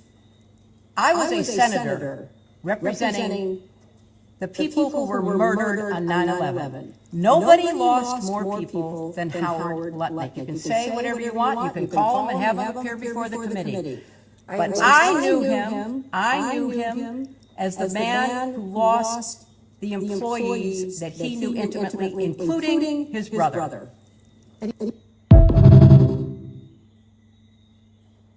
The Safe at Home Foundation. And it was designed to combat domestic violence, of which Joe Torre had been a victim as a child. And so I wanted to support it. So Donald Trump gave him the golf course in New York to have a tournament on, and I played it a couple of times. And he played in a tournament on Donald Trump's golf course. The day I was there, he would typically, Donald Trump would come out and play a few holes with us.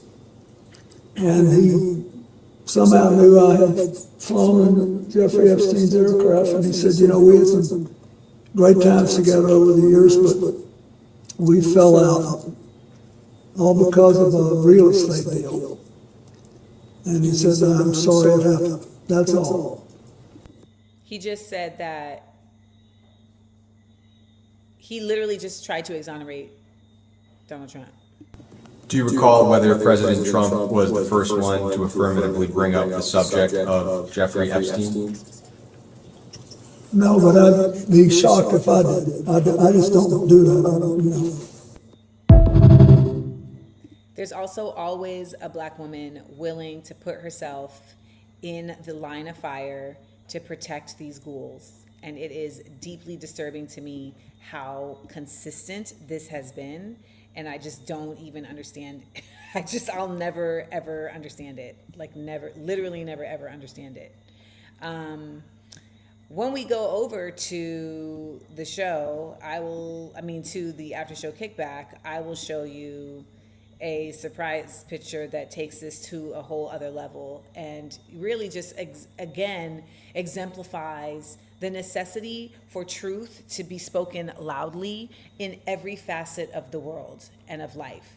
Which brings me to our PSA.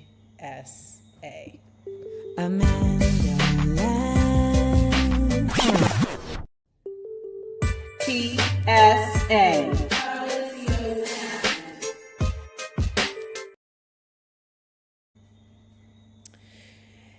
I know that a lot of times people are just like, I don't know what to do. I don't know how to change things. I don't know how I can fix things. And to be quite honest, changing and fixing things is not the conversation to be having in my belief. I think that the actual work that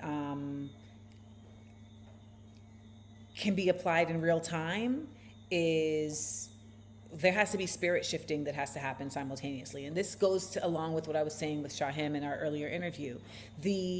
The application needed to actually wrangle the world back from these demons is something that's going to require a fortified spirit, okay? It's going to require an actual strengthening of your soul. And so you have to be doing that every single day. You know, you all have to understand that even just saying the truth is an actual act of shift, because we absolutely live in a world where that is no longer heralded, and it is actually seen as a it's seen as confrontational to simply tell the truth, which lets you know that it is actually magical. It is disturbing, and that disruption that you cause when you tell the truth is absolutely what needs to happen, because it disrupts the falsity. It disrupts the consciousness that has been like literally trained into people to allow for a fake reality to take place. How do you think we're going to put a wrinkle in that? How do you think we're going to break it down? It's going to have to be by force. And I think some people's idea of force is just violence. No, it's also forcing yourself into uncomfortable positions. It's also forcing yourself out of a practice of passivity. It's also forcing yourself to just be fucking better. You know, if you're somebody who be lying, you're going to have to force yourself to actually cut that shit out. It shouldn't even be an option for you. It should no longer be a part of your rapport in terms of any level of your communication, of your existence. And nobody around you should be allowed to do that. This seems like something maybe very banal, maybe very benign. But when you think about the consistency with which lying has been utilized to build up fortifications of existence in the world that are used to repress and oppress, you see that literally just telling the truth has gotten people killed because it is so powerful and so necessary. But you know what? There hasn't been enough of us doing it.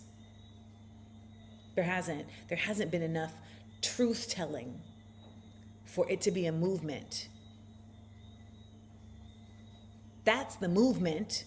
Just telling the goddamn truth. Living in the truth. Acknowledging the truth. That's the actual movement. When you see people on this internet that you know are not bots, that are trying to avoid the truth, you better say something to them. Cut it the fuck out. The truth is the bullet. It's the knife. It's the Hatrihanzo sword. And all of that is weaponry that you have at your disposal. And no, you may not have training in those weapons the same way you may not have training in telling the truth, but you better get busy. You better get busy. You know, I was in the industry and I was constantly made fun of and harangued and harassed for not getting invited to places, for not getting invited to parties. Oh, you see Amanda Seales, she wasn't invited to that party, et cetera, et cetera. And now, look, that's exactly right. I was not invited to those parties because they don't want someone like me there, because they know I am telling the truth, and they're not going to get away with doing what they do without me coming on here and snitching about it. Period. So glad they kept their invites. PSA.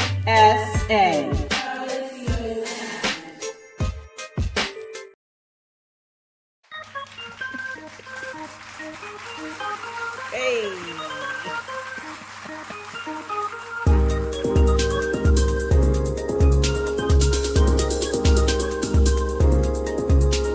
Show your love. Thank y'all so much for joining us for another late night Ramadan edition of Views from Inland. Thank you for everybody who gave a Astoria chick, Sarah Palmer, Arthur Fletcher came through and dropped a yard on that hoe. Thank you so much. Mrs. Debbie says, Tessie Johnson, thank you so much. JoJo 3114, thank you so much. I don't know if I trust that panda eye on that rabbit because the panda eye is a whole other thing that I haven't learned about. So I don't know. Also, what's that? Did y'all see that?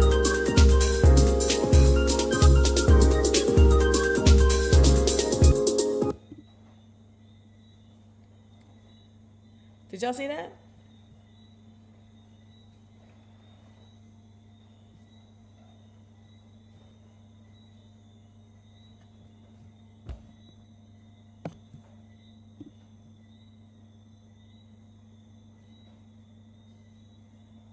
Exactly, Natasha. It's a jumbie. It's done that a few times. I went and visited my grandmother's grave today.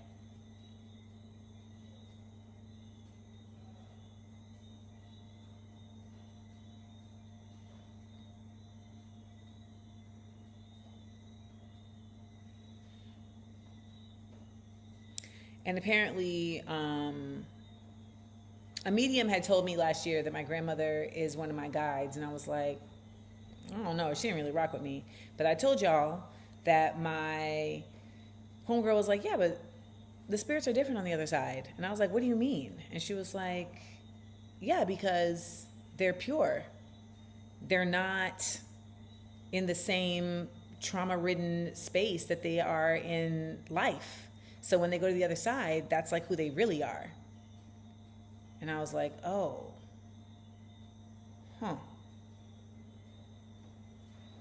right. But my grandmother's grave had some mud on the headstone. So I cleaned off the mud.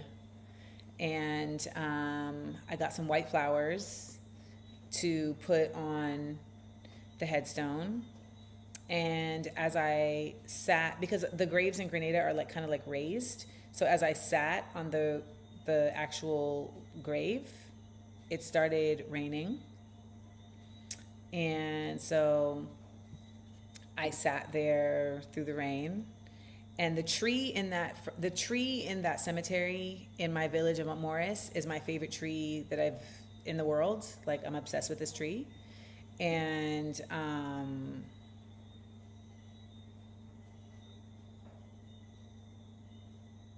yeah. So, you know, Deneo said, I would be cautious though. Like, I don't really know if she really fuck with you like that.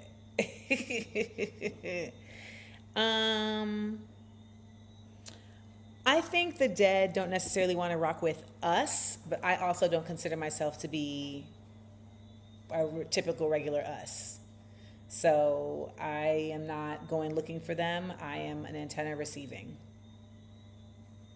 And I think that's the difference. I think there are people who are like trying to take folks out of their peaceful crossover, and I'm not interested in that. I'm just a antenna for frequency, and I've been getting transmissions all my life. All my life, I pray for someone like you, and I thank God that I never leave on you. Definitely locking my door. And also want to tell you all that I have found somewhere to put my items that I shipped. Yes.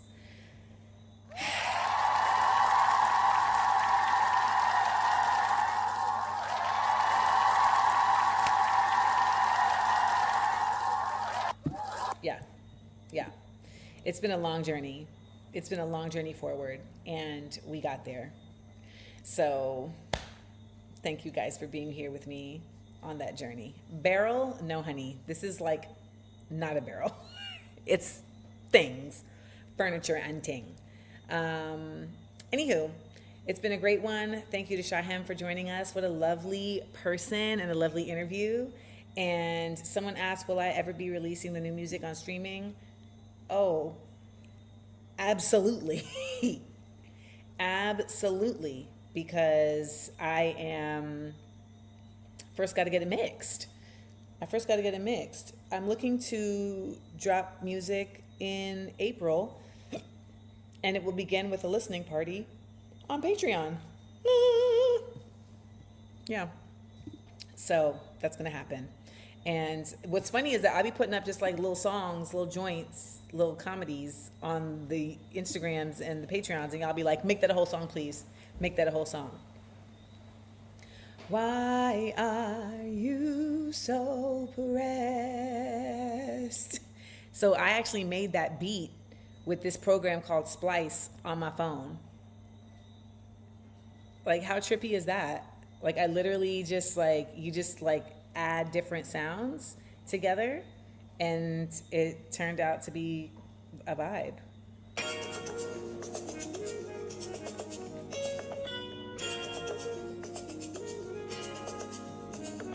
Why are you so pressed? All right, y'all, we're going to head on over to the Seal Squad to Patreon. So if you have never been over, this might be a good time for you to join us. We're going to be talking about them Clintons and that nonsense hearing and whatever else comes to mind. So come on over and rock with us at patreon.com/Amanda Seals. In the meantime, in between time, make sure you subscribe to my newsletter. I will actually post a link to this month's newsletter on Patreon as well as on Instagram so that you can read it, and that will maybe make you say, oh, I need to just go over here and fill in my information, because it's free. It's free. It's free. All right? So that's my request. And I also request that if you find yourself just overwhelmed and just like, I don't know what to do, take deep breaths and remember that these people are not infallible. These people may be not even people, but at the end of the day, they still require things to live. And what it's going to require us to do is to figure out what it is that's allowing them to live, and to get to dealing with that and disposing of it. Bye, guys. Because I stillness.